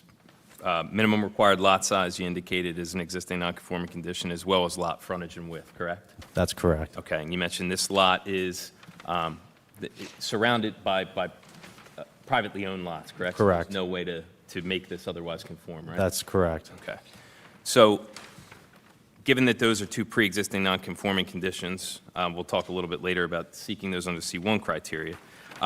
We also have a couple of additional variances we're seeking, though, right? Namely, minimum required building setback to Lafayette Street, minimum required side yard setbacks, right? And then the Section 73 variance related to a non-conforming structure and a non-conforming lot, right? That's correct. And that last one, I think, is by default, just based on what you mentioned, a non-conforming structure on a non-conforming lot. I should mention other elements, the other 2 setbacks, well, primarily the side yard setback, really. Though the same could be said for the front yard setback if we were not constructing or requesting to construct this 2-story porch, is that if we're adding a second floor to this building, it will need a variance because it's already within the 20-foot building setback line, and the side yard setback is already less than what is required. So let's talk about that a little bit, Paul, right? So based on the chart that was provided by Mr. Hurlis, the existing side yard setbacks, right? There's a total of 12.5 feet. You have 2.5 feet on one side and 10 on the other, right? Correct. Now, what's proposed is exactly the same, yet we need variance or relief related to that. Is that based on the vertical expansion of the building? That's correct. Okay, so we're not expanding the footprint outward of this structure on either side, correct? Correct. Just up, okay. All right. Now, in terms of the variance relief that we're requesting for building setback to Lafayette Street, that is in fact being exacerbated. Would you agree with that? Yes. Okay. So give the board a little detail as to exactly why it is that we're looking to expand on that setback into the front yard. So ultimately, the whole structure is going to be renovated. Adding the second floor, there's things inside the building that we need to account for, new staircase and things like that. In doing so, we've reconfigured the entire approach to the house as well, really giving it a front facade. Right now, its primary entrance is on the side, actually. So the intention is to enhance the curb appeal, match the neighborhood character, and reconfigure, reorient the building approach towards Lafayette Street. In doing so, also in an effort to enhance the aesthetic and the character of the property, we want to add this exterior covered porch, 2 stories. We believe that's also in keeping with the aesthetic of the neighborhood as well. So adding that additional that front porch addition exacerbates the already non-conforming front yard setback, whereas 20 is required. Right now, it's at 19, and with the porch, we're proposing 12.5. So Paul, when you get to that 12.5, you talked about staying with, Before you go to that. Sure. Did the HPC say anything about the 2-story porch being a more being an appropriate historical feature? Conceptual approval, did they like that? Oh, yeah, absolutely. I'm sorry. Maybe I misunderstood your question, but yes, we met with the HPC ahead of our conceptual meeting. We met with them, their review subcommittee on the Tuesday meetings to kind of several times to get to this point. And when we brought it to the board, the commission for conceptual approval, they were happy with it. It was no surprise to them at that point. And Mr. King, I'm looking at the condition for the conceptual approval. The only note that relates to that proposed front porch on both floors is that they want that proposed decking on the porch to avoid monolithic materials. They didn't want fiberglass. They'd rather see like mahogany. Like mahogany. Correct. So that's exactly what they want, but other than that, they had no issue with the proposal. Correct. I see it as 25 minimum setback. That's- Saying 20. It's 5 to the front. I apologize. So Paul, getting to where we're looking to go, the 12 and a half feet, you talked about wanting to stay within the existing character and makeup of the neighborhood. So Correct. in saying that, are there other properties surrounding this property that encroach into the front yard setback to the extent that we're looking to do here? Or Yeah. roughly in that area? Yes, I would say within somewhat of a tolerance, similar to what we are proposing here. Just across the street, there's a recently renovated property, a very, very nice renovation. It's a cedar. I'm sure most people have driven past it. It's sided in stained cedar and black trim. The stair of that, I think it comes to about 13 foot 9 inches away from the sidewalk. Now, I don't have the benefit of a survey, but I know the proximity of the stair to the sidewalk, it's got to be within that front yard. Similarly, if you move down Lafayette Street, there's other very similar houses to the one I just mentioned, same style, same characteristics, single family, with enclosed front porches that extend. Their enclosed front porches and their front stair extend into the front yard setback. So it's not outside, the character of the neighborhood, in my view. Okay, all right. Now, that said, Paul, so I'd mentioned early on in our application suggests we're seeking relief under both the C1 hardship criteria and the C2 substantial benefit test. So as it relates to the C1 criteria and the pre-existing non-conforming conditions for minimum lot size, minimum lot frontage and width, is it your opinion, your professional opinion, that that relief can be granted under the C1 criteria? I believe it can be, especially considering specifically the lot area and the lot frontage and width. Those are two aspects of the property that cannot be changed. Okay. Now, aside from that, would you also agree that the side yard setback condition that exists right now and our variance relief for it can also be granted under the C1 criteria? I believe so. Again, we're adding a second floor addition directly above the existing footprint. And that portion that does fall within the side yard setback is going directly up. I don't see it as being impactful in any way other than just being extended vertically. Right, and we're 20-foot deficient in terms of minimum required frontage, right? Correct. Assuming we had the additional 20 feet with this type of dwelling on the site, we'd conceivably be able to meet the setback. Right. That's my view. Okay. Now, in addition to that, the other variance relief that we need for minimum required building setback, we could throw side yard setbacks into this discussion too, but then the variance relief under Section 73. Do you believe that those variances could also be granted under the C2 criteria, the substantial benefit test? I do believe so, yes. All right. So when we consider it under that criteria, what purposes of zoning is it your professional opinion that you believe would be promoted if the board were to grant this application? So I would say, again, what I haven't mentioned yet is the property is in a flood zone.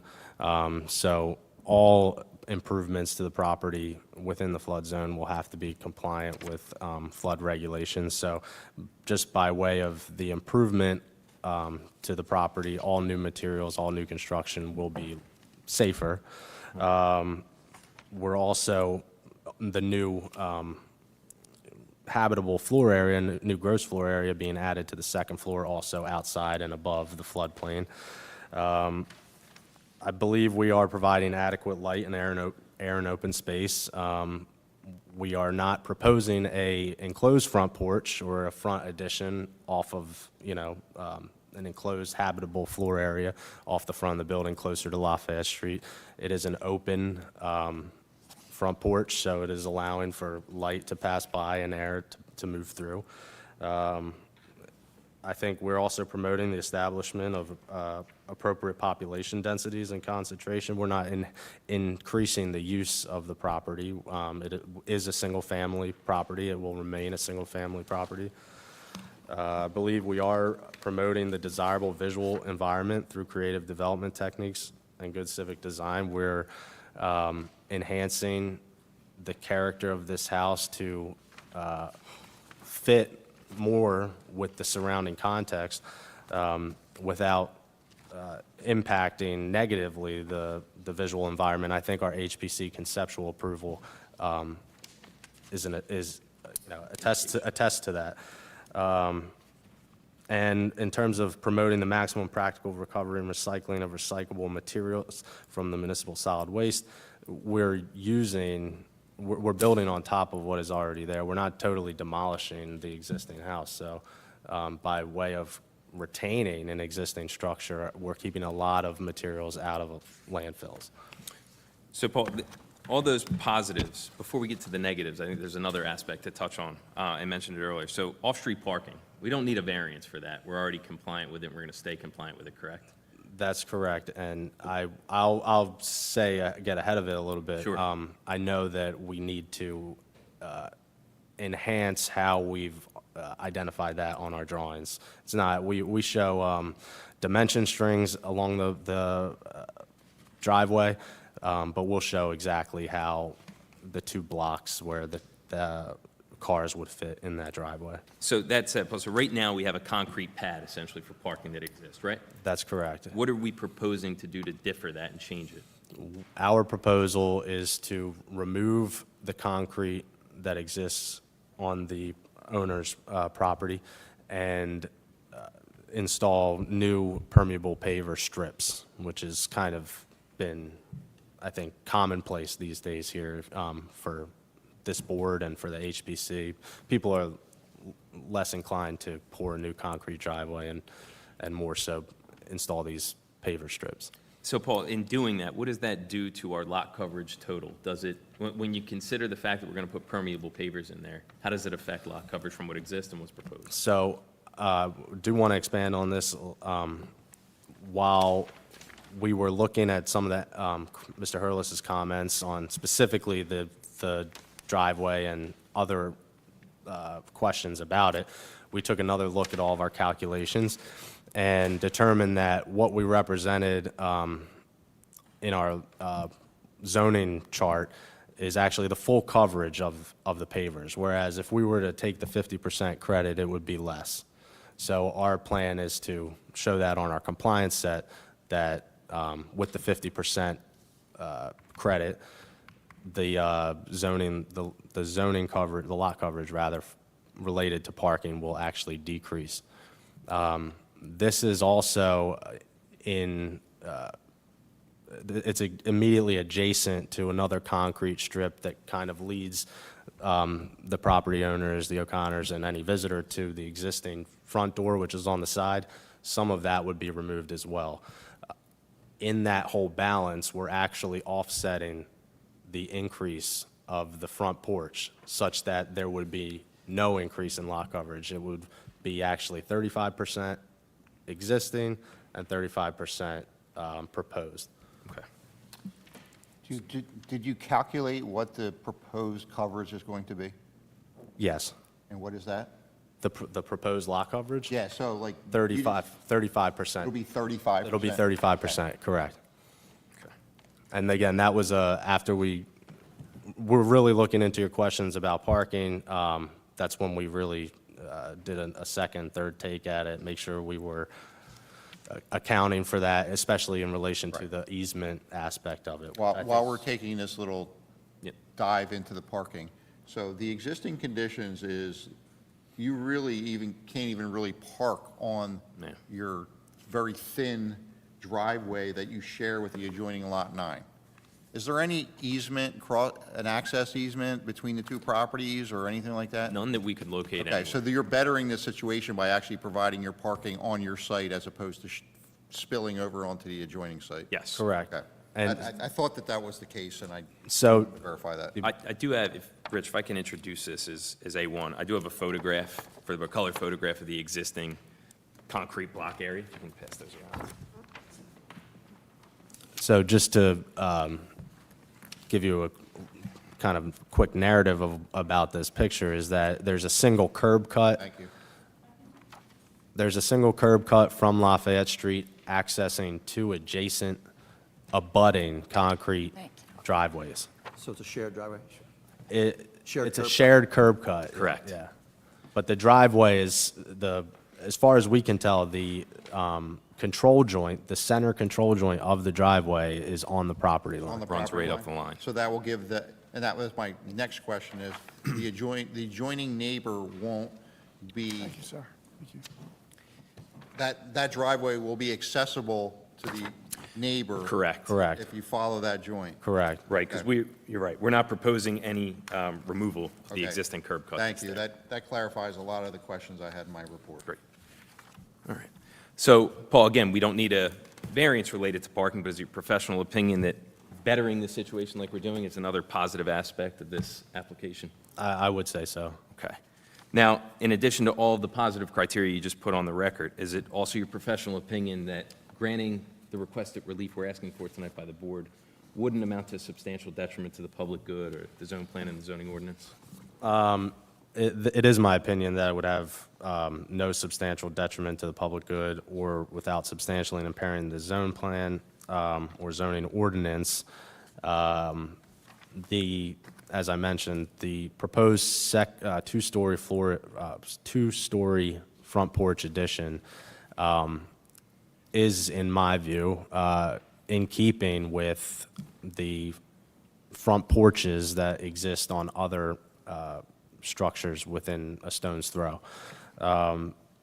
So I don't see it as kind of inhibiting or hindering or impairing the intent of the zone plan. I think it would be in keeping with the context of the neighborhood, especially as you see a lot of new development or redevelopment along Lafayette Street. No, is it also, just to cut, this is also an interior lot as well, right? This isn't a corner lot or anything like that? Correct, correct. So visually, in terms of sight lines, there's really no impairment that could be, I think, perceived from a driver or a pedestrian or bicyclist. Anybody on Lafayette Street, I think, will be able to easily navigate past the house. So I don't believe, as I mentioned, I don't think there's any substantial detriment to the public good. I think everything that we're doing is enhancing the property to the benefit of the community and to the neighborhood and to the historic district, even though it's non-contributing. I think it will, I think it will just make the streetscape a little bit nicer there. So Paul, and just to, I know you went over this with the HPC, but for the benefit of the zoning board too, in terms of the style and materials that exist and then what you're proposing here, can you talk a little bit about that differentiation? What are we proposing for finishes here? Sure. So we're proposing for, new materials, obviously. But I think one of, the important thing that we're doing is we're removing all of the existing asbestos shingle siding, which is also, as long as it's not disturbed, it's not really a hazard. But, when you have a chance to mitigate something like that, during a large project like this, I think it's benefit to the property owner and to the community that you do that. You remove those hazardous materials. So we're providing new shiplap siding, horizontal, that again is consistent with the character of the neighborhood and the houses of that, even that day, when that house was constructed. So it's not, no materials that are inconsistent with the neighborhood. Okay. And Paul, you had a chance to look at Mr. Hurlis's review letter before you testified this evening? Yes. I know he's going to get into it, but any objection as conditions of approval to recommendations in that letter? No. Okay. Anything else you'd like to add before we turn it over to the board? No, I don't think so. If the board has any questions, I'll have Mr. Farner. I have a question. Is this house going to be raised up? No, it is not being lifted, no. Okay. Only because you said something about flood. That's Right. why I It was does, asking. I appreciate you bringing that up. It is in the flood zone. The existing first floor is actually above the floodplain. So where we are doing what qualifies as substantial improvement, We already meet the requirement. we already meet the requirements. In fact, the flood elevation certificate specifically noted the number of flood vent openings that already exist. So just wanted to make a point of, you know, the new structure, aside from the first floor level of the front porch, you know, all the other improvements are existing outside the floodplain as well. And I can't remember when it has setbacks. Is that going from the curb line back? I'm sorry? The required setbacks of 25 is a minimum. That starts at the street curb, is that It's where it from goes? the property line. Property line, which is inside the sidewalk. Okay, on the other side of the sidewalk, Yeah, so okay. One of the issues I had with Mr. Farnan's plans, there just wasn't great detail with the improvements on the right-of-way of Lafayette Street, so you really can't see it from this plan. It kind of just, it's more of an improvement shown in the interior of the lot. One of the things I've asked for them to do is to provide that information on there. But the right-of-way line or the front property line is typically inside the sidewalk.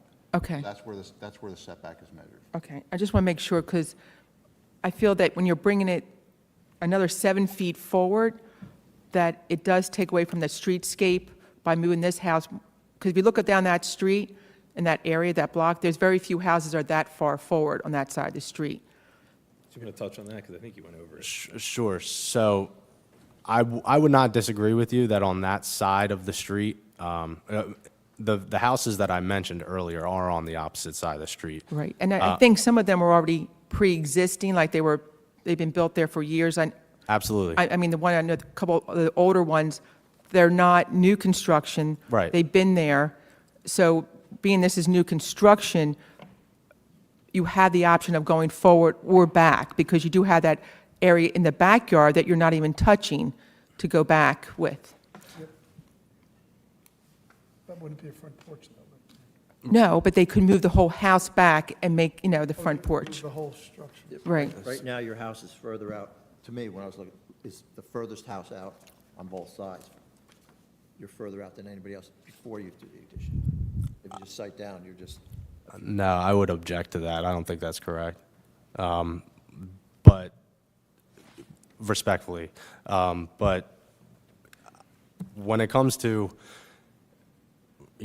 enhancing the historic district that we are in, the idea is to build a structure or add to a structure that is in keeping with the general aesthetic of the neighborhood context. We believe that directly across the street, that kind of condition exists. So while it might not be a neighbor, a direct adjacent neighbor, it is a house that's been on Lafayette Street for Right, and probably a century. that's my point, though. That's pre-existing. This is, you're creating it to go forward. Correct. So being that it's new construction, we had that option to say no to it being moved forward, because by moving forward, you're creating now the people on either side of you, I'm just going to say the piece we're looking at to the right, now they're going to be that far, much further back. To me, you're changing the streetscape by moving what is required of being 25 feet. Now you're only going to be 12 feet. I just feel like you're affecting the neighbors with air and space, and that you're not going to let them, have that option of being able to look down the street, because they're going to be looking into, side. I mean, I think the plans are lovely. Mm-hmm. I like the porch styles. I just think that it's encroaching by moving it that much further forward, than what it already is. Because right now, like Mr. Walsh was saying, it's already far close to the street. Now you moved another 7 feet closer to the street. So I totally hear where you're coming from. Valid points. I'm not, I don't mean to, be, contest and be argumentative. I would offer that the immediately adjacent house to the northwest is actually set back so much so that its front yard is the entirety of their property effectively. The house is set all the way back. I don't know what, without the benefit of their survey, I couldn't tell you exactly how much, but it is significant. Is it almost like the inverse of what we're Correct. dealing with? It's the exact inverse. Yeah, it's the exact inverse of what we're dealing with. So I think to Mr. King's point, the objective is for the O'Connors to construct a front porch. As I mentioned, because we're in a flood zone, it is compliant, and we don't need to lift the building. If we were lifting the building, maybe we could relocate it. But that's not the intention. That would be a significant undertaking in terms of constructability and cost and time. When it comes to the rear yard, I think there's a lot to be said about what the O'Connors are preserving back there. A lot of open space for that neighbor that's actually adjacent. A lot of sun, air, light, and open space for that neighbor. When it comes to the neighbor to the east, it's my opinion that this 7-foot increase in the front yard would not cause a substantial detriment to that neighbor. When they are exiting their house and they're leaving the property to go out of town, they're going to be turning in the direction of traffic, right? And if they're moving left into town, I don't think that they're going to be, their view is going to be obscured. I think the site triangle actually that exists now would be retained. Right, because you have 12 and a half feet to the sidewalk, then you'd have the sidewalk depth and anything to the outside of that, right? Correct. In terms of your distance to the street. Correct. Okay. How are you going to deal, I'm sorry, No, go ahead. how are you going to deal with the tree? The tree, The tree's we're a going, wonderful tree, the yeah. tree, we're going to build a plywood enclosure around the tree to make sure that it is safe during all construction And that was activities. The Shade Tree Commissions, as a condition of their But that approval, branch is required. like touching your house now. So you're going to have to cut off 25 foot of that tree? The tree will need to be pruned, I'm sure, as a product of construction and regular maintenance. And that's the property owner's responsibility as far as Actually, I it's know. the city's, because it's on the city right away. Yeah, you're going to be required to get a permit to have that tree pruned because that is the city's tree, not yours. Understood. And that would be a condition, obviously, right, if this were to be approved, so we're fine with that. Yep. Which was not I'll just call attention to the fact that the Shade Tree Commission just asked in their review that we protect the tree. So we believe that that's completely feasible and is exactly what we'll do. Yeah, I guess my issue is the fact that you have all this space in the back. But you're asking us to let you encroach that much further in the front when you do have, if it was already, you're encroaching in the back and the front, I could be maybe swayed that said, okay, I'll let you go in the front. But with the fact that you have all that space in the back, So Paul, touch. but you're asking us to go further into the encroachment area. You just touched on this, but is it your professional opinion? You understand what she's saying, but did you indicate on the record that it's your opinion that preserving the open space in the rear yard is actually a benefit to the neighbors by preserving their light, air, and open space? That is my opinion. Why is that? Is that because of where their house is situated on their lot? Yes. If we were to instead move this house back as opposed to forward, practically, right, thinking about this, is it your professional opinion that doing so would actually be detrimental to that neighbor? I think it would certainly be at a greater detriment to the neighbor, for It sure. would take away more of their light, air, and open space? Absolutely, no question, especially when you consider like the trajectory of the sun, right? The sun is moving, obviously from east to west, but south of our subject property and, It actually goes front to back on these properties. right. But I'm saying, I guess, if we were to move this house back and we were to add a second floor to it, it would impede sunlight dramatically from reaching that house that's set back all the way. Did you speak to your neighbors about this project? We did. Just for the record. Yes, so we discussed the driveway, we discussed the popping up, and, we have a good relationship, and I feel they're excited for us. And none of them, you don't recognize any of them here this evening objecting to this? No, no. Quick I- question. Poor member of the public is my daughter waiting for me to take I was wondering. They're going, it was a shed. I'd also offer that, in my opinion, this is a very modest request for redevelopment of this house. If we were to add an addition off the rear, it would more than likely also be 2 stories. That alone would impact light, air, and open space in the rear of the property. It would also increase lot coverage. We're trying to mitigate the impact as much as feasibly possible. I think that's the goal for the O'Connors. We took that in stride and,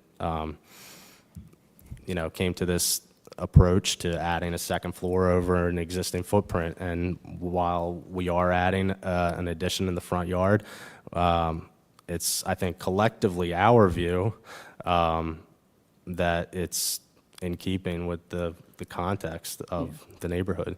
Well, I think the whole, The house to the south, we're calling it the north, but everyone else in the world would, probably call it different, but the house that is further into Cape May, it's set back in a way that if they expanded in the rear, no one would be more disappointed than their neighbor, because it would actually box them in. If you look at the picture, if they expanded in the back, they would close off all of their light, air, and open space. That's what they're trying to. yeah, I mean, I'm just saying, I understand what you're saying, but the idea is that the city made these ordinances that, I'm that not right with you about whether or not you should grant a variance or not. I'm simply trying to put some visual context to what he just said about the home in the rear being 50 feet or so off the street, and that if they expanded in the rear, it would impact light, air, and open space more to their neighbor than does expanding in the front as to that neighbor on that side. That's what they're pointing out, and I'm just trying to give you a visualization. yeah, well, I do, because I feel like the house next to him is complying with the 25 feet setback, Well, actually, right? So that's where, I'm no. not sure that they're complying with the rear setback. Right. And I would argue that they're not compliant with the front yard setback. And the house that's more What- inconsistent with the neighborhood scheme is the one that's 50 feet off of Lafayette. That's a, Well, it says, you don't think the White House is 25 feet back? The one that we shared the driveway with. No, I don't think so. I think it's probably within that. I mean, without the benefit of the survey, I can't say for certain. Yeah, I mean, when I was driving by too, I didn't have it, but I felt it was at least 5 feet or 4 feet back from I where think their you also house have to then consider the overhang, which would project beyond the front face of the building. Well, they don't count overhangs. That's not how I understand it. I think we were going with overhangs don't affect, they can go over a foot or so? There is so about 2 years ago, new ordinance says that you measure to the face of the structure and not the overhang. So Right. it's less than a certain width. So that's, Mr. Farn is correct. This is a very strange house. One of the purposes of zoning is to allow municipal action to lessen the cost of development. So we would always like an applicant just come in, demolish the building, and build a conforming structure. But when you're dealing with existing conforming structures, you kind of have to deal with where they're situated on the lot. And so I think the balancing test here is, and and I've heard this term, like, mentioned from applicants all the time, Cape May is a city of porches, front porches. So, you know, is it a worthwhile endeavor to have the applicant construct a new porch that, in my opinion, benefits the streetscape along Lafayette Street, providing a porch, providing something that's consistent with the historical architecture there, by encroaching into that front yard setback? So that's kind of, Yeah, see, I that's see a it, Craig. little bit of analysis. I feel that it's a detriment to the streetscape by moving And that you're- much you're further certainly entitled forward, to that. because now you'll be the only house, I would say almost, it's like, I don't think there's, on the same side of the street, there's probably hardly any houses that are going to be that far up, except for one that's almost to the corner of Sydney, I think it is, or that's almost closer to it. Okay, then you'll vote accordingly. Right. What do we- Quick question, I'm sorry. The Bermuda shutters, there will be windows behind them, glass Yeah, windows? yes.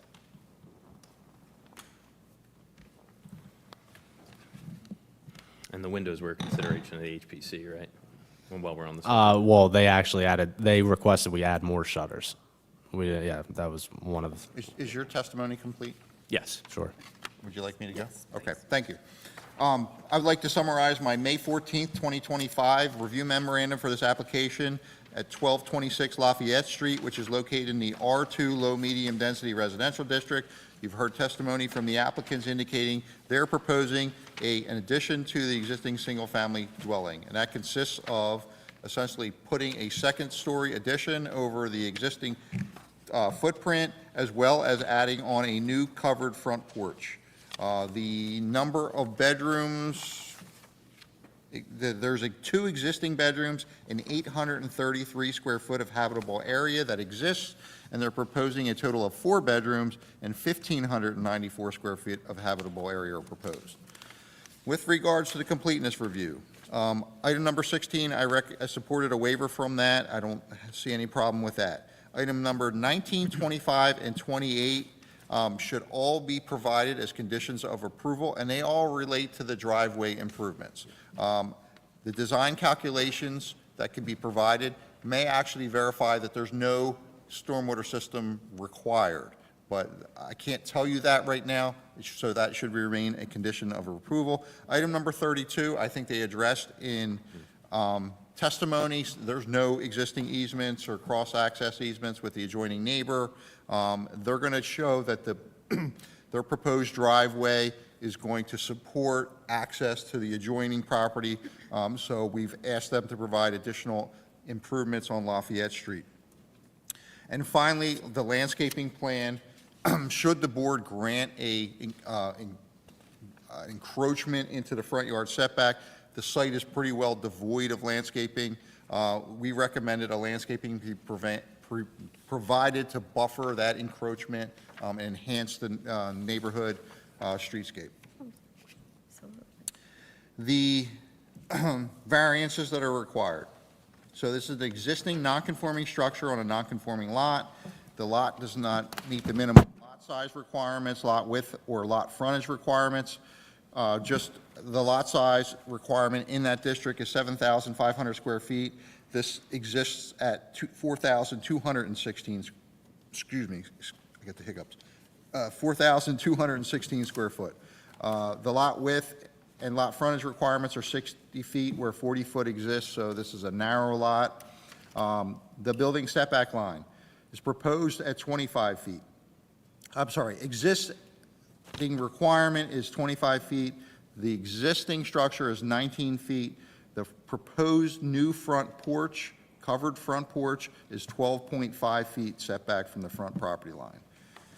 The side yard setback will require, side yard setback variance will be required because they're proposing a vertical expansion. They're not going any closer to the side lot lines, but the vertical expansion, particularly on the left side of the house as looking from the street, 2.5 foot exists where 2.5 feet will be proposed.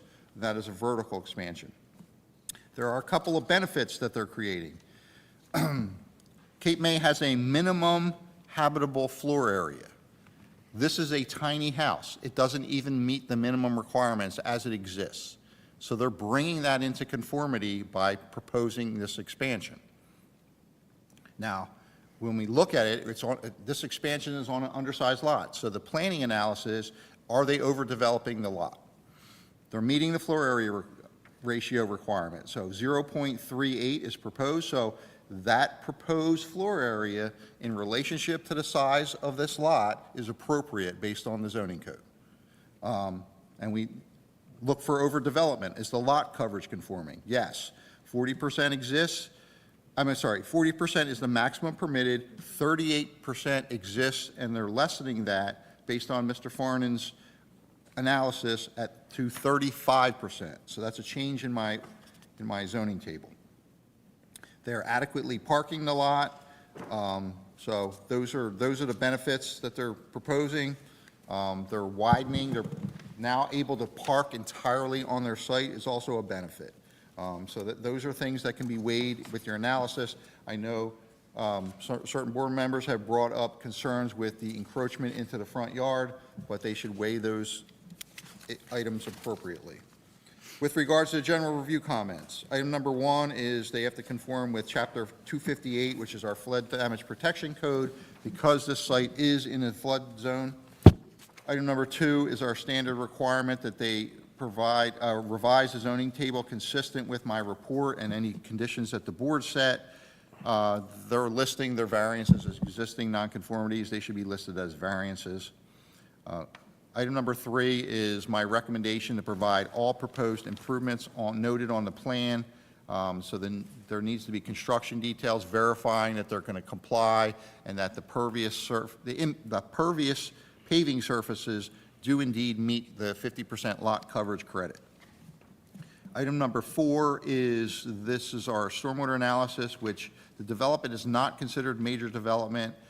We ask that they comply with Chapter 525, the minimum stormwater management and grading requirements, both during and after construction. This is a new driveway, so we would ask that some topography be provided in the area of disturbance where the driveway is going in. We don't need to see it anywhere else.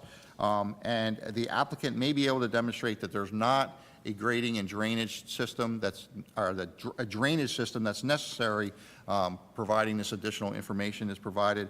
But we're recommending that a drainage system be provided until they provide that information indicating that it's not. We ask for landscaping improvements in the front yard, so the landscaping plan should be provided. 6 is our standard condition that we'll evaluate the sidewalk condition prior to the issuance of CO and replace any sidewalk in poor condition.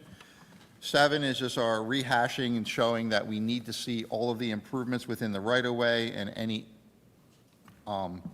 construction details that relate to improvements that are noted. 8 is our standard condition that they have to provide the inspection escrow and the certificate of occupancy is tied to the acceptance of those improvements. 9 is compliance with the Shade Tree Commission, Fire Department, and Public Works Department. We received the reviews from the Fire Department recommending approval with no comments, 6/5/25. Public Works Department recommended approval dated 6/2/25 with no comments. And the Shade Tree recommended approval with the comment, please ensure the street tree in front of the property is protected from damage during construction. I would make that a condition of approval, as well as that they have to get permit for trimming that tree to the satisfaction of the city. Item number 10, 11, 12 should all be conditions of approval, and that's all other state, county, and local approvals, as well as HPC approvals.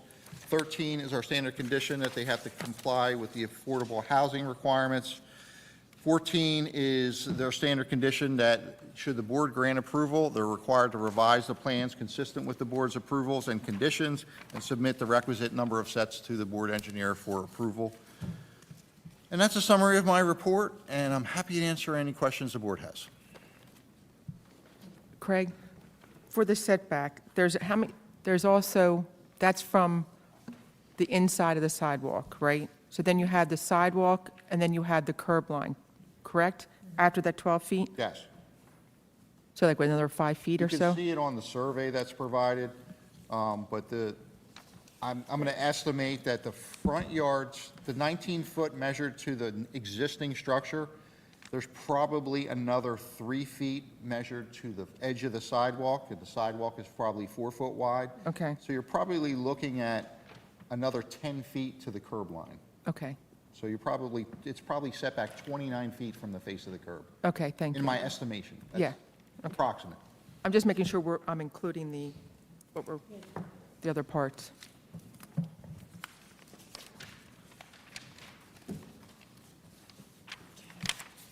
Just want to make note that there is no one from the public here, so we're open and closed to the public. Well, Rich's daughter may want to see. It's not I hope not. Taco Cavalito. She's waiting for dinner.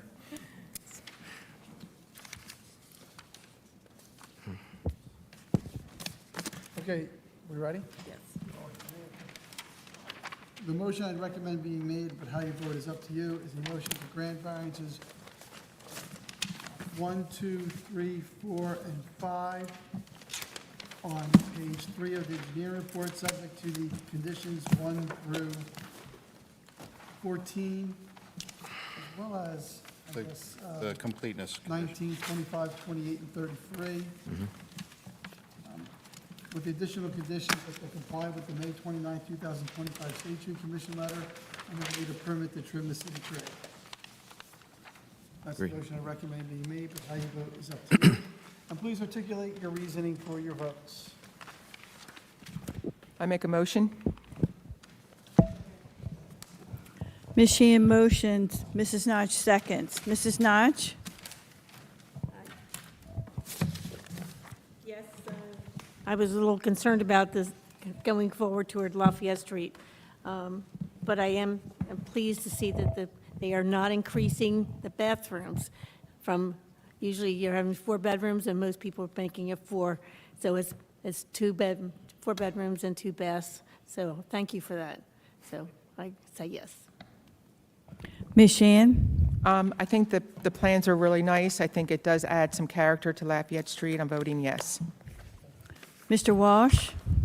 Yes, I also was concerned, the fact that there was a second porch that would be too much of a mass in front, being that the tree is going to block most of that. That's why I asked about the tree in the beginning. If the tree stays, it takes your eye, you'll follow the tree, and maybe not be lost up going up the front of the house. I vote yes. That was yes? Yes. Yes, thank you. Mr. Zexer?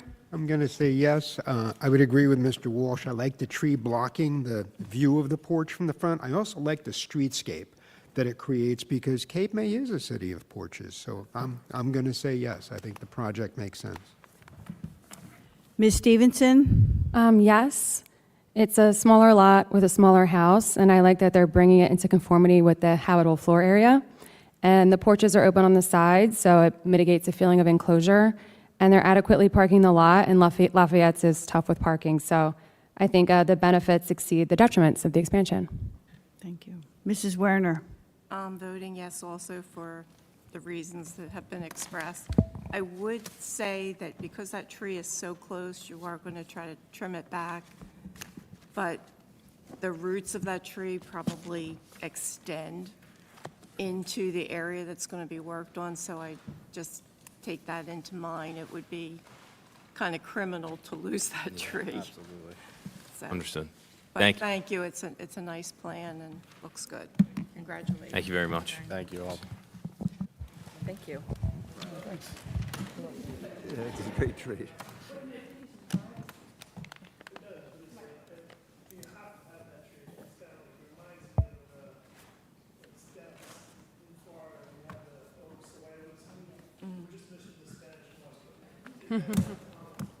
Good. I'm glad you like it because we're finding that people are getting rid of trees and not being careful, so, yes.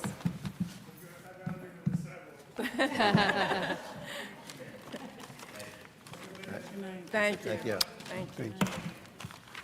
We have one more order of business, which is the payment of bills. If we could have a motion to approve the bills as included in your packet.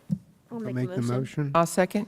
Oh, Mrs. Notch motions, Ms. Sheehan seconds. Mrs. Notch? Yes. Ms. Sheehan? Yes. Mr. Walsh? Yes. Mr. Zexer? Yes. Ms. Stevenson? Yes. Mrs. Werner? Yes. Thank you. So thank you and good night. Motion to, all in favor? Someone motion? Sound? Motion to adjourn? Okay, thank you. All in favor? Good night, Yes. everyone. Okay. I'm never saying that again. You guys are right. Telling you.